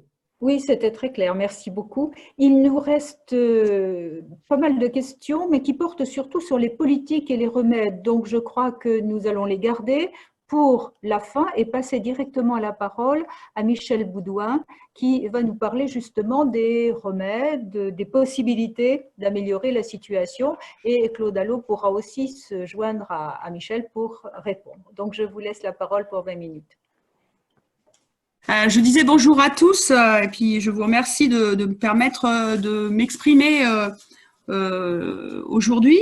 Alors oui, je m'appelle Michel Boudouin et je suis une Nima, mais une vieille Nima. Je suis une Nima de 32 ans puisque je suis ce qu'on appelait à l'époque une installation HCS ou HCF, hors cadre successoral et hors cadre familial, et je me suis installée après une formation initiale de secrétariat et de droit et un parcours professionnel dans le privé, dans l'immobilier, et puis dans des bureaux d'études pour finir dans la fonction publique, à reprendre des études agricoles pour faire un vrai projet de vie, un vrai projet d'exploitation. Et j'ai rencontré à ce moment-là des jeunes agriculteurs qui m'ont adoubé et une fédération départementale ovine qui m'a permis aussi d'arriver au poste que j'occupe aujourd'hui, à savoir la présidence de la FNO. Alors mon installation, oui, elle est un peu atypique puisque c'est une installation très progressive. J'exerce mon activité sur la chaîne des puits, dans le Puy de Dôme, dans le milieu du Massif central, très proche de Clermont-Ferrand d'ailleurs, et j'exploite 56 hectares. Avec 500 brebis. Je peux vous dire que j'ai commencé avec 5 brebis, 5 hectares et 50 000 francs, et que la clé de répartition des 3-5 là fait qu'aujourd'hui je reste sur des 5, mais j'aurais fait une carrière tout en fermage, avec la chance aussi d'avoir rencontré des agriculteurs très ouverts et qui m'ont permis de mobiliser notamment les charges structures sur des postes très clés, puisque moi j'ai mis l'accent tout de suite sur la génétique et le toit sur la génétique, parce que je suis en montagne humide à 960 mètres d'altitude, et donc je n'ai pas de matériel. Mais par contre, je travaille avec un collègue depuis 30 ans. Il est en train de faire mes foins pendant que je suis avec vous derrière cet écran. Alors, moi, ce que je pourrais vous dire par rapport à ce métier d'éleveur et d'éleveur de moutons, c'est que c'est d'abord un métier de résilience, hein, parce qu'on a toujours, en tant que hors cadre successoral, en tant que Nima, on doit s'accrocher, on doit toujours prouver qu'on peut le faire. Et c'est peut-être ça qui nous fait aussi de résister aux aléas climatiques, aux aléas sanitaires et aux aléas économiques. Le déclin a commencé pour la filière ovine, parce que je pense que je voudrais recentrer tout d'abord sur ma filière, parce que moi, tout le temps, je le dis, il est clair qu'il faudrait tirer les enseignements de ce que la production ovine a subi depuis les années 80, et Vincent Châtelier l'a bien démontré tout à l'heure. En fait, le déclin a commencé dans les années 80. Alors, vous voyez la mise en place de l'OCM ovine et aussi, bien évidemment, les accords océaniens avec la Nouvelle-Zélande qui a détruit à l'époque, par simplement des accords qui étaient politiques, hein, qui a détruit la filière ovine européenne et française, et particulièrement celle française, puisqu'il y avait des pertes de compétitivité. Cette perte de compétitivité, on l'a dit tout à l'heure, hein, c'est dû surtout à des méthodes, d'abord une climatologie très favorable, à de la réactivité aussi des éleveurs et des structures exportateurs, hein, puisque la Nouvelle-Zélande est un grand pays exportateur, et puis des coûts salariales, des coûts sociaux et environnementaux qui ne sont absolument pas les mêmes que les nôtres. Ce qui nous a amené, vous voyez sur cette courbe, à produire aujourd'hui avec un large déficit, puisque les producteurs français ne fournissent que 43% de la consommation française. Et comme le disait aussi, le montraient les graphes de Vincent Châtelier tout à l'heure, pour ce qui concerne la filière ovine européenne, on est à moins de 80% d'autonomie, d'autosuffisance au niveau de cette production, alors qu'on était largement au moins à l'équilibre dans les années 80. Donc, derrière tout ça, qu'est-ce qui a fait qu'on n'y arrivait pas? C'est parce qu'il n'y avait pas de revenus. Et c'est vrai qu'un des leviers majeurs pour arrêter le déclin d'une production, c'est d'abord donner la perspective à des éleveurs de gagner leur vie. Donc, vous voyez ici dans ce graphe que ce déclin a joué, et que parfois, on a remonté un petit peu la pente, mais quand on fait le calcul et le bilan des importations par rapport à la consommation, on voit bien que c'est très, très difficile pour nous d'avoir des perspectives positives. Donc, peut-être qu'à ce moment-là, on avait échangé avec Claude, je pourrais vous parler de ce qui s'est passé, qui est aussi là un exemple très, très, très significatif par rapport à la crise du Covid-19. Là, je n'ai pas de graphe pour vous le dire, mais c'est la présidente de la FNO et l'éleveur qui va vous faire la démonstration. Nous préparons Pâques depuis plus de 8 mois, 5 mois de gestation, 3 mois pour faire un agneau. Donc, nous sommes arrivés avec un confinement qui nous a complètement perturbé le marché. La première des choses, c'est qu'à Pâques, il n'y a pas que la Pâques chrétienne, il y a la Pâques juive, la Pâques chrétienne, mais il y a aussi la Pâques orthodoxe et le Ramadan. Et l'interdiction des cultes et des regroupements familiaux ont complètement perturbé ce marché. On fait 60% de notre chiffre d'affaires à Pâques et on s'est retrouvé devant une montagne de difficultés. D'une part parce que les opérateurs n'étaient pas non plus aussi aguerris pour faire de la découpe d'agneaux pour des familles resserrées, 2 ou 3 personnes par foyer, parce que souvent c'est un gigot de 3 kilos, et là vous ne pouvez plus vendre un gigot de 3 kilos à une famille monoparentale ou une famille avec 2 enfants. Ensuite, la restauration hors domicile a été complètement bloquée, elle l'est encore, les cantines scolaires, la RHD. Alors là, ce n'est pas tout à fait l'agneau français qui est, et d'ailleurs c'est une des difficultés pour nous, ce n'est pas l'agneau français qui est présenté dans cette RHD, c'est de l'agneau d'import. Heureusement, en concertation, nous avons pu intimement demander à nos importateurs de ne pas trop en importer. Alors ils le savaient, ils l'ont fait de façon lucide, hein, de façon comme la RHD était fermée, ils savaient que ce n'était pas la peine d'acheter pour pas vendre. En même temps, il y a eu un recul des importations, sauf pour la Nouvelle-Zélande. Et ça, je voudrais quand même le donner en information. La Nouvelle-Zélande, qui a détourné ses produits depuis quelque temps, on l'a vu aussi sur les graphes sur la Chine, sur tous les pays asiatiques. Lorsque la Chine a fermé ses frontières dès le mois de janvier, eh bien, naturellement, elle a reporté les bateaux sur l'Europe et nous avons eu 38% de plus d'agneaux néo-zélandais réfrigérés parce qu'on fait des accords il y a 30 ans, mais ils restent en l'état et les modalités techniques, notamment de mise en rayon, ne sont pas du tout adaptées. Il n'y a pas d'information aux consommateurs puisque ce sont des produits qui font 11 semaines de bateau avec des dates d'abattage qui correspondent à janvier et qui arrivent dans le rayon des consommateurs à côté de l'agneau français. Et donc là, c'est 2,5 fois le prix moins cher que l'agneau français puisque en gros, si je peux vous donner un prix au kilo, c'est 8,90 € le kilo de gigot à la consommation pour 22 € pour un gigot français. Vous voyez que là, les perturbations, quand on est fragile comme ce secteur, c'est-à-dire avec beaucoup d'importations, plus il y a d'importations, moins on est compétitif. Et moins on est compétitif, plus il y a d'importation. Et puis là, on le verra dans mes conclusions, s'il n'y a pas une décision politique ou si derrière, en plus, il y a des incohérences politiques, eh bien, on peut anéantir, au-delà d'une filière, de toute une économie territoriale. Donc, la FNO, elle a travaillé et a rayé ce déclin et elle a cherché, depuis 2002, à faire en sorte de le stopper. Alors, qu'est-ce qu'on a fait? Je voudrais vous dire ici qu'on est la seule famille de production à avoir un accord interprofessionnel depuis les années 2002, c'est-à-dire qu'on a un programme de développement, on en a eu 3, c'est la 3e génération, il se termine cette année, on prépare la 4e, avec des fonds interprofessionnels. Et il faut savoir que pour avoir des fonds interprofessionnels à l'Interpro, il faut l'accord des 13 familles à l'unanimité pour mettre en place des programmes à la production qui permettent de redynamiser le secteur. Ça passe par de l'installation et de la transmission, trouver des leviers financiers, faire de la promotion sur le terrain. Ça passe aussi par le développement de l'appui technique. Ça passe par l'image du métier. Nous avons quelque chose qui marche très très bien depuis 15 ans qui s'appelle les Olympiades des jeunes bergers.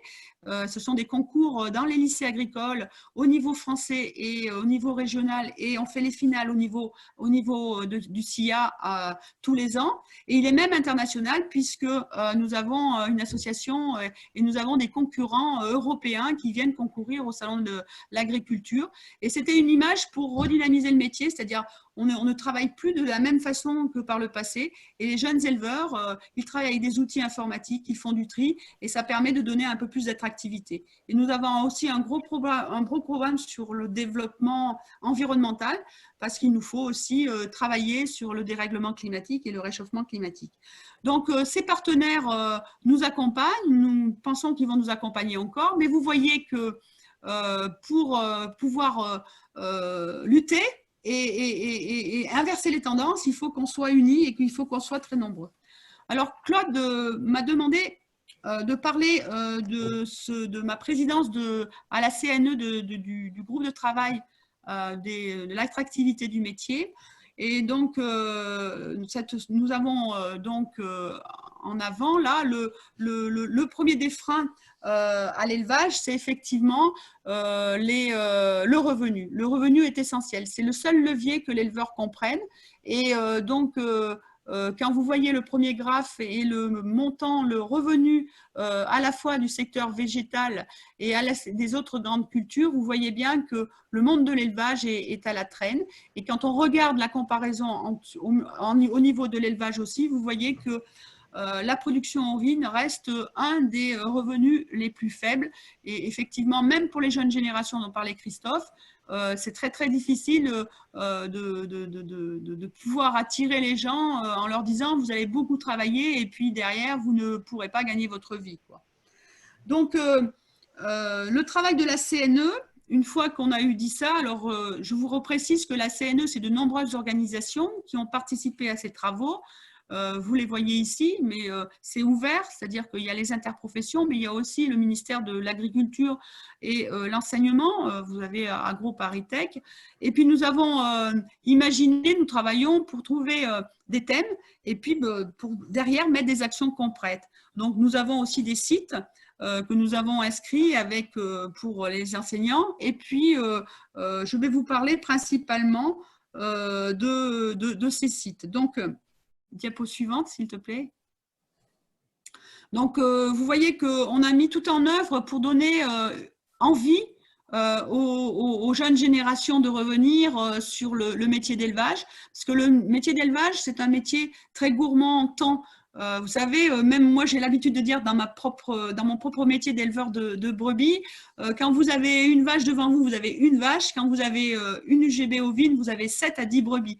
Et donc, il faut s'équiper, il faut donner de l'attractivité parce que les jeunes générations d'agriculteurs et d'éleveurs ne voudront pas être en marge de la société.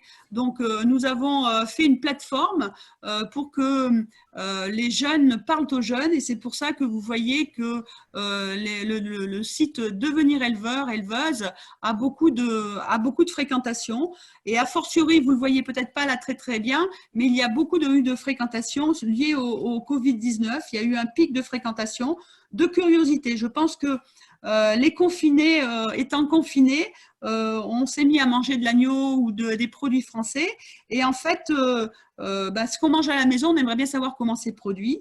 Et puis aussi, je pense que sortir à l'extérieur, peut-être que c'est un épiphénomène, mais la communication générique de la recherche de main-d'œuvre en agriculture avec le site Des bras pour mon paysan a largement été médiatisé. Et donc, du coup, il y a eu une fréquentation de savoir vraiment ce que les éleveurs, la façon dont ils travaillaient, quels étaient leurs quotidiens, et peut-être revenir aussi à une base un peu plus naturelle, parce qu'on a quand même une image qui est, à mon avis, même s'il y a des opérateurs comme L214 qui cherchent toujours, qui sont des gens qui sont orientés, je dirais, on a quand même un métier noble et je pense qu'à quelque part, les gens aussi se ressourcent à voir les animaux dans les prairies.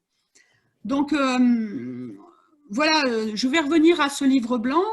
Donc, ce qui nous a donné l'envie de dire, c'est quels sont les freins que l'on peut recenser dans le cadre des difficultés de renouvellement des générations d'éleveurs de ruminants, sachant qu'on a plus de 50% des éleveurs de ruminants qui vont cesser leur activité dans les 10 ans à venir. Alors, il y a quelques petites variantes, on le disait tout à l'heure, c'est vrai que chez les chèvres et les caprins, il y a plus de gens un peu plus jeunes, mais comme le disait Christophe, il y a beaucoup aussi de gens qui s'installent tard, et donc du coup, ils arrivent plus vieux, plus vite très vieux, et donc il faudra aussi transmettre. Donc, on a fait avec tous les partenaires un recueil de 56 pages pour dresser un état des lieux, analyser les freins à l'installation et en gros faire 24 propositions en fiches détaillées. Ça a été partagé avec les jeunes agriculteurs et nous avons présenté ce livre blanc au CIA en 2019 en présence du président des jeunes agriculteurs à l'époque qui était Jérémy de Serres. Je pense que j'irai le revoir au niveau européen pour développer l'Erasmus agricole parce que c'est important aussi d'avoir des échanges au niveau européen. Et puis Bruno Dufayet qui est le président de la CNE. Donc ce livre n'a pas vocation à être, comment dire, c'est long, 56 pages, donc j'ai juste fait là, parmi les 24 propositions, pris celles qui me paraissaient être les plus emblématiques. Donc, il y a d'abord le financement. Le financement, c'est atténuer le coût de la garantie bancaire. C'est vrai que pour des jeunes générations qui viennent de l'extérieur, parce qu'immanquablement, on sera obligé de regenérer et de trouver des talents à l'extérieur, le coût de la garantie bancaire est important. On pense aussi qu'il nous faut coller à l'actualité. Et la variabilité des annuités liées à la conjoncture agricole, on peut le faire quand on a la confiance au banquier et qu'on le connaît, mais je pense qu'il faudrait trouver des leviers de la généralisation de cette chose-là pour éviter de mettre des exploitations dans les murs et permettre de trouver des durées de prêt selon les financements en collant à l'actualité sanitaire, climatique ou économique.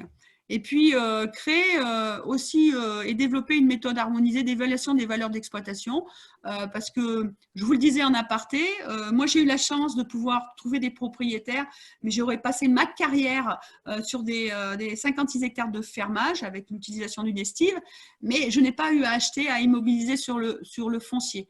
Donc, je pense que là aussi, il faut qu'on trouve des parades pour évaluer aussi le capital. Aujourd'hui, on se dit, de toute façon, une exploitation, quand elle est transmissible en ovin, le montant et la valeur, c'est surtout l'homme qui va venir relever le défi de ce renouvellement. Et en fait, il faut peut-être qu'on trouve d'autres leviers pour évaluer ces valeurs.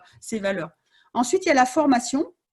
Alors, moi, dans la formation, il y a effectivement déjà le partenariat qu'on a avec l'Éducation nationale pour inclure dans les programmes de l'enseignement général le secteur primaire que l'on représente et permettre en fait de mieux comprendre comment l'agriculture se situe en termes d'importance économique dans le territoire et puis comment parce qu'il y a aujourd'hui à l'éducation nationale, le secteur primaire, il n'est pas très mis en avant, hormis si l'enfant, l'étudiant, le jeune adulte se situe sur une filière économique. Et donc, moi, je pense qu'il est important, nous pensons qu'il est important que dans la formation initiale, on puisse inclure un secteur primaire qui est essentiel à la vie de la nation, qui assure la souveraineté économique et alimentaire de la nation. Et faire le lien entre un prix, un produit, et puis un territoire, une économie. Donc, on voudrait plutôt développer un partenariat encore plus insidu. On a par exemple demandé à une école de regarder et d'explorer ce qu'il y avait dans les livres scolaires des troisièmes et on s'est aperçu de choses qui n'étaient pas correctes, même des boulettes. Vous voyez, on parlait du système et du modèle agricole français tout à l'heure ou du modèle européen. Mais si on vous parle de production laitière ou de production de bovins allaitants, on vous montre dans la filière bovine française un feedlot. Mais cherchez un feedlot en France, vous n'en trouverez pas. Donc, du coup, on s'est aperçu que dans beaucoup de livres, il y avait beaucoup d'âneries et qui induisent et qui faussent l'approche que des jeunes générations pourraient avoir de l'agriculture. Et du coup aussi, de ces jeunes qui, peut-être s'ils ne sont pas dans l'agriculture, ils sont dans la responsabilité. Et on se retrouve avec des incompréhensions.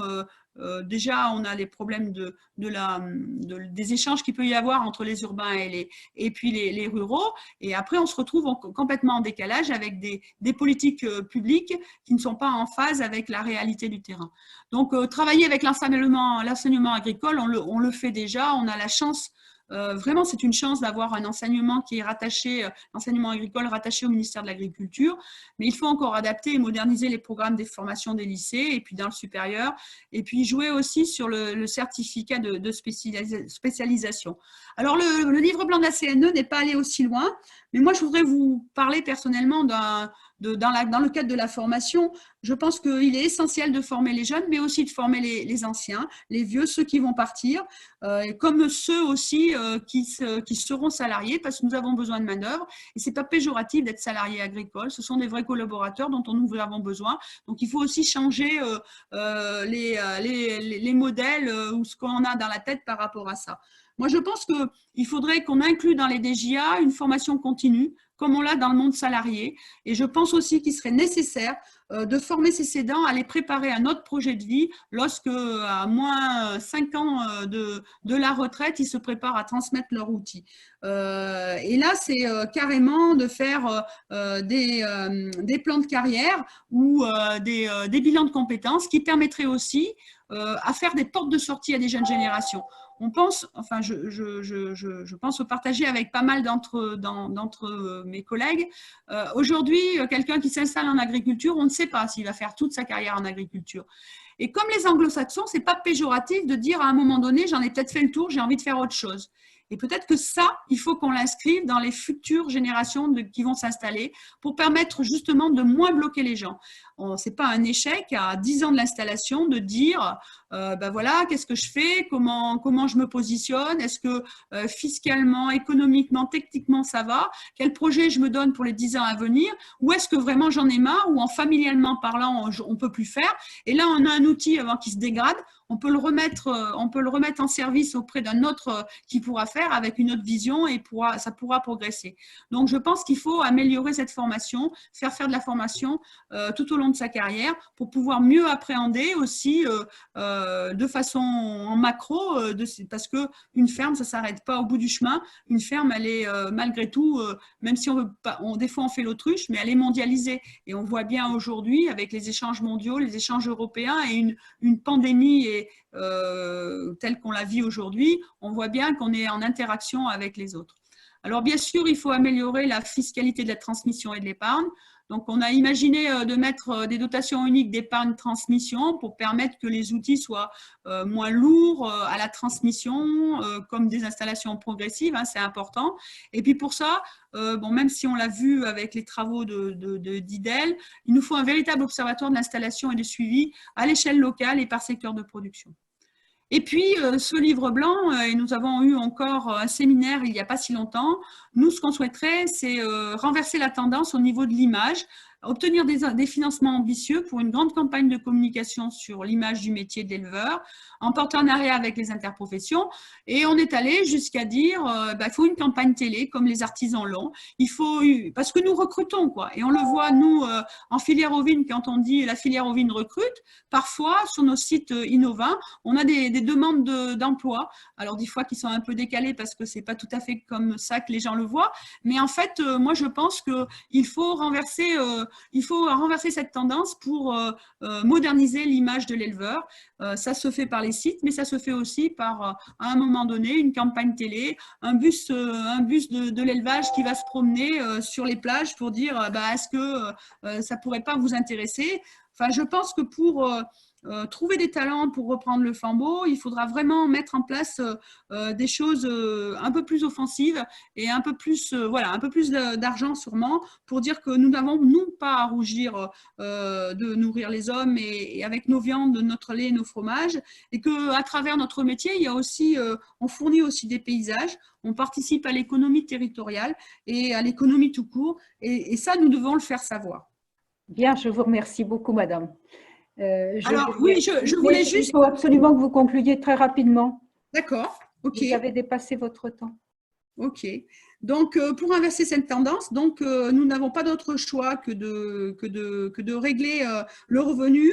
Et le revenu, il faut qu'il soit attractif et stable, parce qu'on ne peut pas vivre et faire vivre nos familles juste avec de la reconnaissance, hein, et les crises et des coups de cœur, quoi. Donc, pour que ce revenu soit attractif et stable, c'est d'abord une rémunération du travail à sa juste valeur, c'est-à-dire la rémunération du capital investi et bien sûr des coûts de production, la prise en compte de ces coûts de production. On a des atouts, on a de la qualité, mais on a des normes très, très élevées. Les normes les plus élevées du monde, ce sont les normes françaises et les normes européennes. Et aussi, il faut aussi qu'on fasse, que ce modèle d'élevage unique, eh ben, on puisse le faire connaître, parce qu'on connaît de l'industrie agricole, mais on ne connaît pas ce modèle où c'est l'éleveur qui a un chat, qui a son capital, qui le met et qui le travaille, son capital, et qui prend les décisions par rapport à celui-ci. Alors, il faut également aussi des politiques publiques à la hauteur. Alors, les politiques publiques à la hauteur, c'est pour compenser les pertes de compétitivité dues aux réglementaires, notamment aux normes, mais pas seulement, aussi aux échanges internationaux. Quand on dit que les pays tiers vont pouvoir rentrer et pénétrer le marché français, il faut qu'à un moment donné, on sache ce que l'on veut. Il faut rémunérer aussi le bien public dégagé par les activités d'élevage, c'est-à-dire les paysages, le tourisme, l'aménagement économique des territoires, le maintien de la biodiversité et le défi du dérèglement climatique auquel nous avons aussi notre part. Le captage du carbone par les prairies, eh ben, ça doit se payer. Et bien sûr, l'emploi et le service public, toute cette rétribution du bien public se doit être ambitieuse. Et là, c'est des politiques publiques, donc c'est une PAC qui doit aider. Et il faut aussi que les pouvoirs publics expliquent à la société civile la légitimité de celle-ci. Voilà, alors je ne peux pas m'empêcher de vous parler de cette souveraineté alimentaire, hein, dont le président Macron a parlé il y a peu, pour l'Europe comme pour la France. Et puis, mais moi, je m'interroge vraiment, hein, parce que depuis, il y a eu les accords sur la viande bovine avec le Mexique. La Commission travaille actuellement avec des accords océaniens. Une Nouvelle-Zélande qui a envoyé plus de 38% de produits en début d'année parce que la Chine se fermait. Alors, vous voyez bien que les vases, ça peut le faire, quoi. Et dans le même temps, la Comagri a présenté la semaine dernière, Vincent Châtelier en a parlé, une stratégie de la ferme à l'assiette ou de la fourche à la fourchette, hein, mais dont la principale mot, c'est la transition et la transformation des systèmes alimentaires durables. Et là, très clairement, la viande est attaquée. Et on met l'accent sur la santé des concitoyens qui doit passer par un régime alimentaire plus végétal. Donc là aussi, tout est bien écrit, avec moins de viande rouge, mais plus de fruits et légumes, pour réduire les risques de maladies potentiellement mortelles. Vous voyez jusqu'où va la Commission, jusqu'à un programme de recherche qui s'appelle Horizon Europe, et pour permettre l'augmentation de la disponibilité des protéines en substitution des protéines animales, et notamment des substituts de viande. Donc, je pense que là aussi, il va falloir mettre des cohérences, parce que la souveraineté alimentaire, elle passe aussi par le fait de défendre un modèle d'élevage qui a ses atouts, qui a sa richesse et qui est local et qui est aussi une demande de la société. Donc, voilà, je pense qu'il faut de la cohérence en tout ça. Merci beaucoup, merci beaucoup. Il y a pas mal de questions, mais je pense que vous pourrez y répondre par mail, parce que là, nous allons manquer de temps.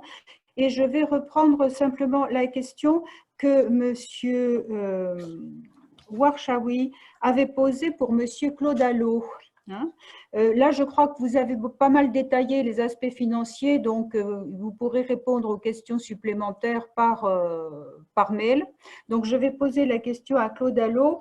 Quels leviers économiques permettent d'encourager la transformation des exploitations des productions laitières vers des exploitations de polyculture élevage? Je ne sais pas si ça, c'est une bonne solution, mais Claude va nous le dire. Oui, ça serait la fuite, ce n'est pas la bonne solution, mais on reviendra aux autres. Oui, c'est une question importante, hein. Bon, on a vu tout à l'heure dans les graphiques de Christophe que finalement, contrairement à ce que l'on pouvait penser, les exploitations de polyculture élevage sont relativement stables, mais elles ont changé. Ces dernières années, enfin ces 10-15 dernières années, le mouvement principal a encore été un mouvement de spécialisation dans les zones d'élevage et de céréalisation, là où on pouvait faire de la céréalisation. Par contre, dans les zones d'élevage, c'est vrai en production laitière particulièrement, c'est vrai ailleurs, on a retrouvé des formes de polyculture élevage. Et on a, dans les exploitations laitières françaises, dans les exploitations bovines également, une autonomie alimentaire qui est assez remarquable, qui est une des plus importantes d'Europe, qui est de l'ordre de 70% à 80%. Bon, évidemment, le problème protéique se pose entièrement.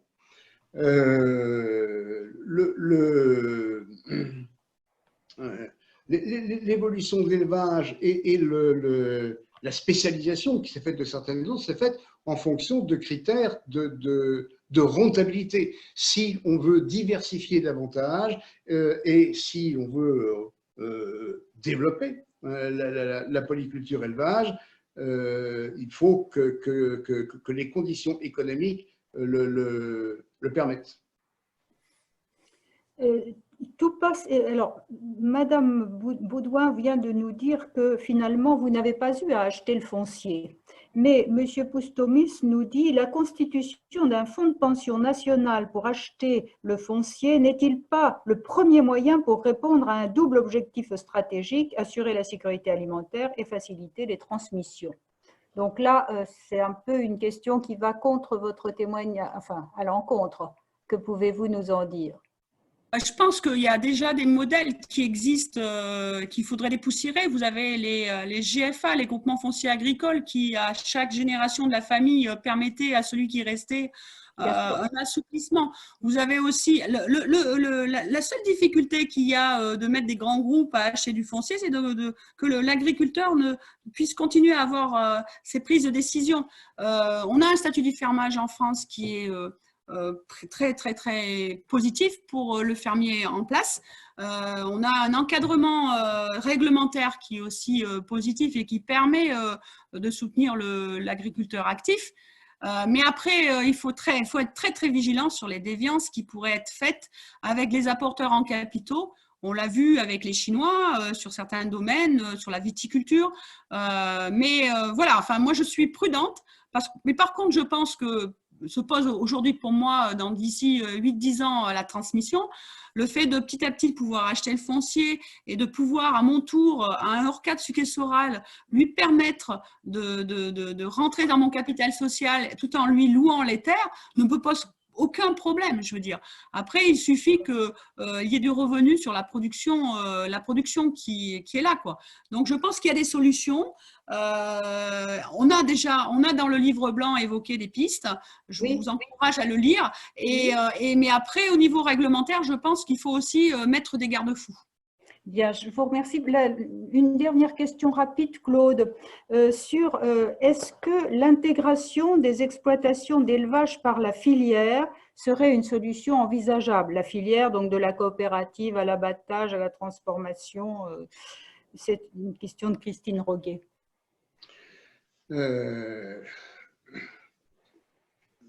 L'intégration, c'est un mot qui revêt beaucoup de situations. Il y a déjà des filières qui sont relativement intégrées. Bon, si on prend une filière comme le veau de boucherie, elle fonctionne exclusivement avec des contrats d'intégration. La production porcine est une production qui est complètement organisée. Est-ce que c'est de l'intégration ou pas? Quand on débat de notre compétitivité, effectivement, par rapport aux pays du Nord qui ont gagné en compétitivité par rapport à nous, bon, plusieurs facteurs expliquent le différentiel qui s'est installé. Vincent les a abordés tout à l'heure, mais il y en a un qui nous semble quand même important, qui est l'organisation des filières. Et l'organisation des filières, c'est aussi le lien qui peut se faire de différentes façons entre l'aval de la filière et les éleveurs, les agriculteurs, qui peuvent être liés par différents types de contrats. Un des objectifs actuels, c'est de développer cette contractualisation pour que l'ensemble de la filière puisse s'engager sur des objectifs. Et une des différences peut-être entre les filières laitières, particulièrement des autres pays de l'Europe du Nord qu'on connaît bien, qui sont très compétitifs, ils ont su se fixer des objectifs. Et l'ensemble des parties de la filière se sont mobilisées autour de ces objectifs. Alors que de temps en temps, nous, on prend un peu trop de temps pour s'interroger sur ce qui ne va pas. La cohérence des filières est effectivement, me semble-t-il, un gros sujet. C'est un sujet qui a été posé dans le débat des États généraux. C'était même un des points forts des États généraux. Je ne sais pas quel bilan en a été fait. Enfin, il faut en faire un, mais c'est un point absolument central. Merci beaucoup. Je crois qu'il est temps de passer la parole à François Purseigle pour la conclusion. François est sociologue et professeur à l'École normale supérieure d'agronomie de Toulouse.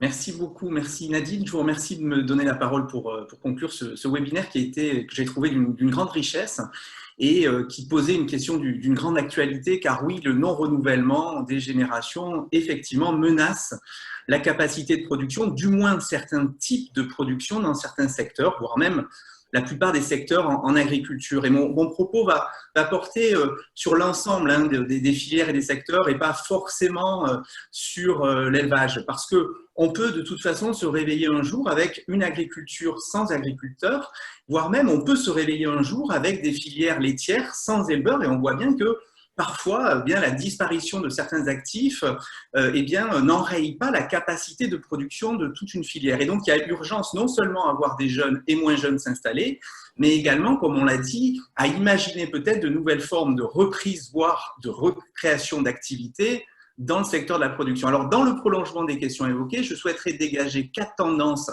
et évolutions à l'œuvre et leurs conséquences sur le renouvellement des générations en agriculture. Première tendance, on le voit à travers les enquêtes de terrain qu'on mène, l'installation est avant tout un moment dans un parcours. Les trajectoires préinstallatoires sont plus sinueuses.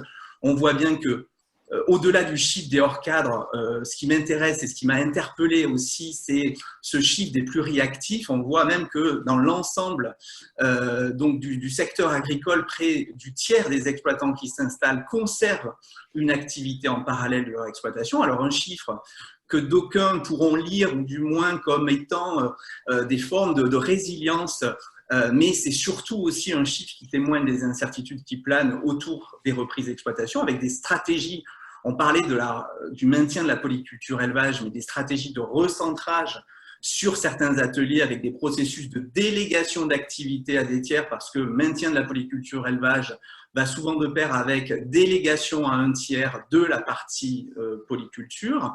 Et donc, on voit que l'installation ou la création d'activités agricoles devient de plus en plus une étape. Et donc, l'installation est avant tout le fruit d'un va-et-vient, ce qui pose la question même de l'usage de l'expression d'installation.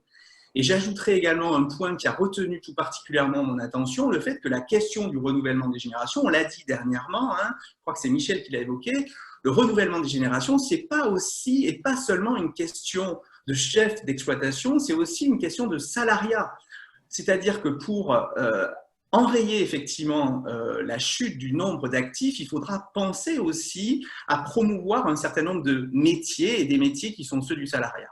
Deuxième tendance, on ne l'a pas forcément évoqué, mais on voit bien que l'agriculture française demeure une agriculture familiale, mais ce sont avant tout ces exploitations des affaires de famille, mais des familles qui jouent souvent contre l'exploitation. On le voit sur le terrain, on voit que les familles aujourd'hui sont en agriculture comme ailleurs et des conglomérats d'affaires de plus en plus complexes. La plupart des frères et des sœurs veulent avant tout garder leur patrimoine. La ferme est avant tout vue comme une source potentielle de rente à partager.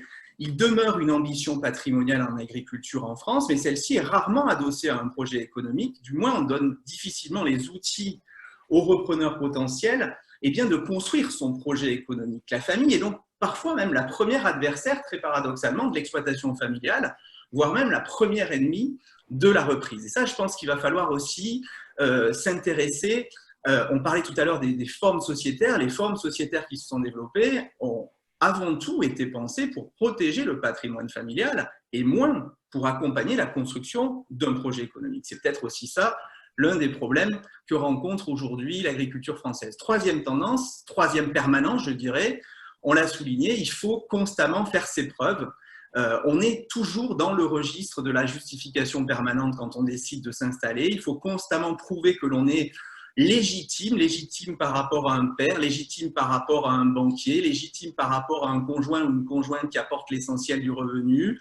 Et à cela s'ajoute le fait qu'il faut également rendre des comptes aujourd'hui à la société dans son ensemble. Et donc on voit bien que la résilience du modèle familial, souvent théorisé, voire glorifié, tant par les marxistes que les libéraux, reposait avant tout sur des bricolages économiques, non-prélèvement, injection de liquidités par des collatéraux ou organisationnels, avec des travaux des parents retraités, qui ne vont plus aujourd'hui de soi. Cette résilience du modèle familial, on a dit qu'un certain nombre d'actifs restaient sur l'exploitation très longtemps, mais sera-t-elle ce maintien des actifs retraités possible encore très longtemps? Et on voit bien aussi que les GAEC sont parfois même le théâtre de conflits d'une rare violence et qui débouchent aussi sur de nouvelles formes de dissolution. Donc, aucune des formes juridiques aujourd'hui ne préserve même de ces tensions, de cette nécessaire justification permanente qui est demandée aux plus jeunes. Et puis enfin, je terminerai là-dessus, ce qui m'a frappé aussi dans les discours, c'est le fait que, c'est la troisième tendance, les imaginaires et les nouveaux projets qui sont portés par des repreneurs potentiels ne rencontrent pas toujours les réalités des filières. Il faut battre en brèche, et ça a été souligné, l'idée très française d'un rejet de l'agriculture. Ce métier est désiré. Ce secteur nourrit des imaginaires collectifs et individuels, peut-être un peu trop puissants, et on voit bien même que certains porteurs de projets ferment les yeux sur certaines réalités d'ordre économique, mais également organisationnel. Mais on voit surtout que l'agriculture française, aujourd'hui, qui relève d'un choix et moins d'une assignation, a du mal aussi à intégrer certaines attentes. Et puis, malgré tout, on voit aussi que le retour à la terre n'est jamais véritablement un retour et qu'il s'agit souvent d'une réinvention, d'une entreprise, d'une nouvelle aventure entrepreneuriale. Et surtout, et c'est ça qui nous choque un peu, c'est que les nouvelles générations ne veulent pas forcément mettre leurs pas dans ceux de leurs parents et ils veulent avant tout créer. Et on voit bien que certains outils économiques ont du mal à faire évoluer justement les modes et les modalités d'adoption de ces repreneurs. On a une offre et une demande d'installation qui ne coïncident pas toujours. C'est vrai en élevage, mais c'est vrai en grande culture ou en arboriculture. La structure des exploitations, le type de commercialisation des exploitations disponibles sur le marché ne correspondent pas toujours au projet des repreneurs potentiels, qui sont souvent soucieux d'organiser en fait leur travail différemment, d'être en prise directe avec les marchés, avec les consommateurs. Et donc, il va falloir aussi adopter des dispositifs d'accompagnement et de soutien pour ces nouveaux profils. Et ça donne à voir quoi? Ça donne, et je terminerai là-dessus, à voir une France qui éprouve aussi, contrairement à ses partenaires européens, des difficultés à penser, à reconnaître et à accompagner la diversité, et notamment certains outils économiques, à orienter, qui ont été souvent orientés vers une seule forme d'organisation, à réorienter leurs outils vers de nouvelles formes d'organisation du travail, de petite ou grande taille, et qui aujourd'hui ne correspondent pas à ces façons de travailler. Et donc, pour terminer, on l'a souligné avec Michel, on voit bien que le dispositif public de soutien à l'installation ne parvient pas à enrayer la situation, d'où un foisonnement d'initiatives volontaires portées par une diversité d'acteurs. Un certain nombre de pistes peuvent être évoquées, renforcer la performance des dispositifs d'accompagnement, améliorer leur articulation aussi en reconsidérant les conditions d'insertion dans les métiers et notamment les métiers du salariat.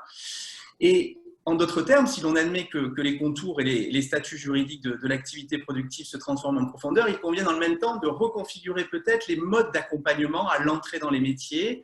Et la question qui est ici posée, c'est aussi celle de la manière dont les politiques publiques vont accompagner de nouveaux phénomènes sociaux pour servir l'ambition du maintien d'actifs agricoles, des actifs qui vont avoir un nouveau visage. Et on parlait des pluriactifs, mais ces pluriactifs, il va falloir aussi les reconnaître. C'est bien pour ça aussi qu'il va falloir être vigilant par rapport à cette question du statut d'agriculteur qui ne doit pas emprisonner la profession, mais qui doit lui permettre de s'ouvrir aussi sur d'autres publics, et notamment ces publics de pluriactifs.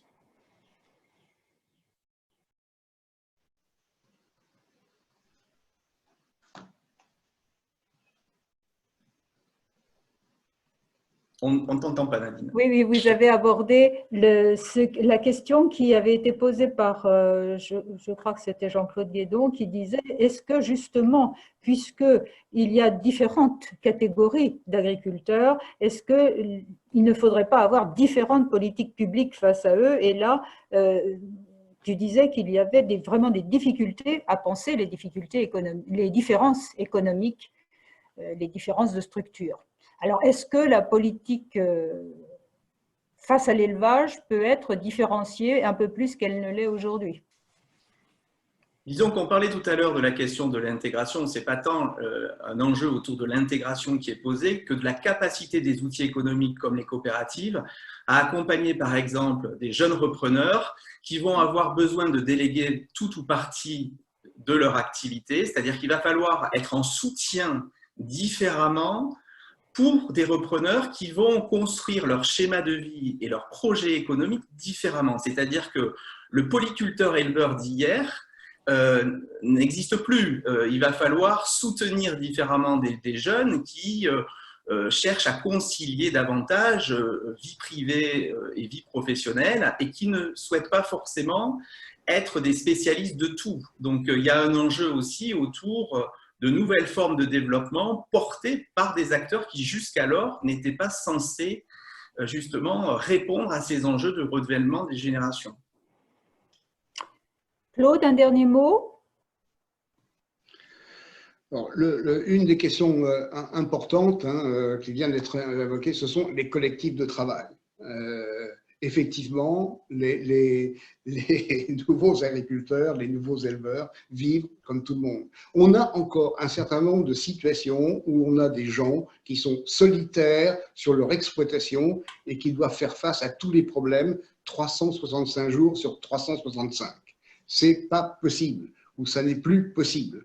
Et par conséquent, et particulièrement pour l'élevage, où la délégation de travaux sur l'élevage est quand même plus difficile qu'ailleurs, une des solutions, c'est effectivement de constituer des unités de travail suffisamment importantes avec plusieurs personnes qui sont dessus, selon différents statuts, entre associés, salariés et autres, mais il faut avoir la capacité de le faire. Et il faut être également préparé à le faire. Et je ne sais pas si actuellement, dans la formation, dans les parcours à l'installation, on est suffisamment préparé à ce travail en groupe avec des salariés, parce que c'est quand même une des solutions pour demain.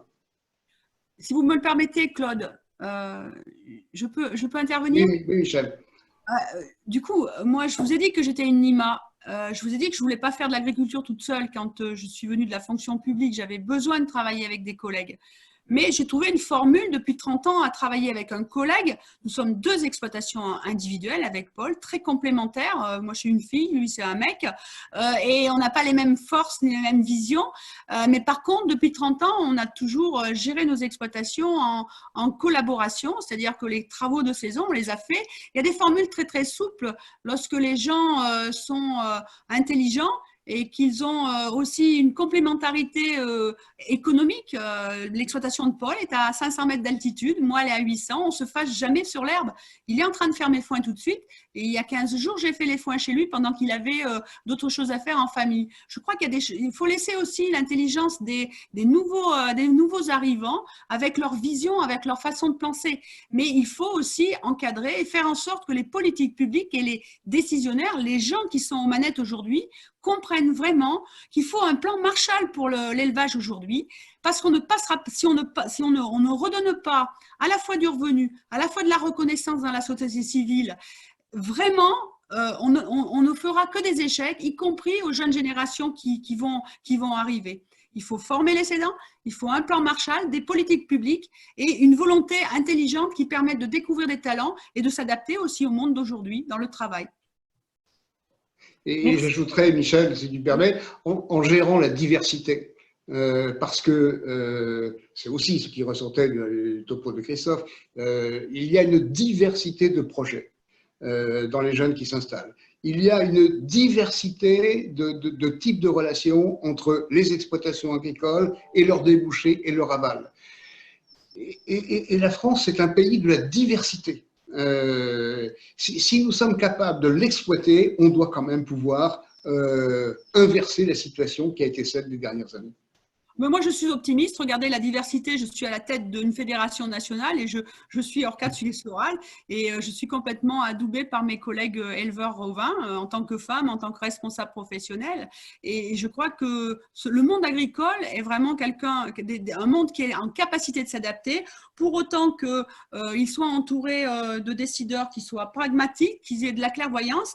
Et je pense qu'il faut donner aussi une vision à l'agriculture. On est sur des temps longs, donc on n'est pas des startups où on est créé aujourd'hui et on n'est plus là demain. Il faut des perspectives et si on donne des perspectives et des moyens, l'agriculture et l'élevage trouvera sa place. Merci beaucoup. Je crois que maintenant nous sommes obligés d'arrêter, mais nous pouvons remercier chaleureusement Claude Allo pour l'organisation, tous les orateurs qui nous ont vraiment une séance passionnante sur un grand problème qui est à la fois un grand problème économique et un grand problème social. Merci beaucoup et je vous donne rendez-vous la semaine prochaine pour une séance sur le phosphore organisée par la section sciences des sols. Et le phosphore est un grand problème aussi aujourd'hui pour notre agriculture. Donc, merci à tous et au revoir.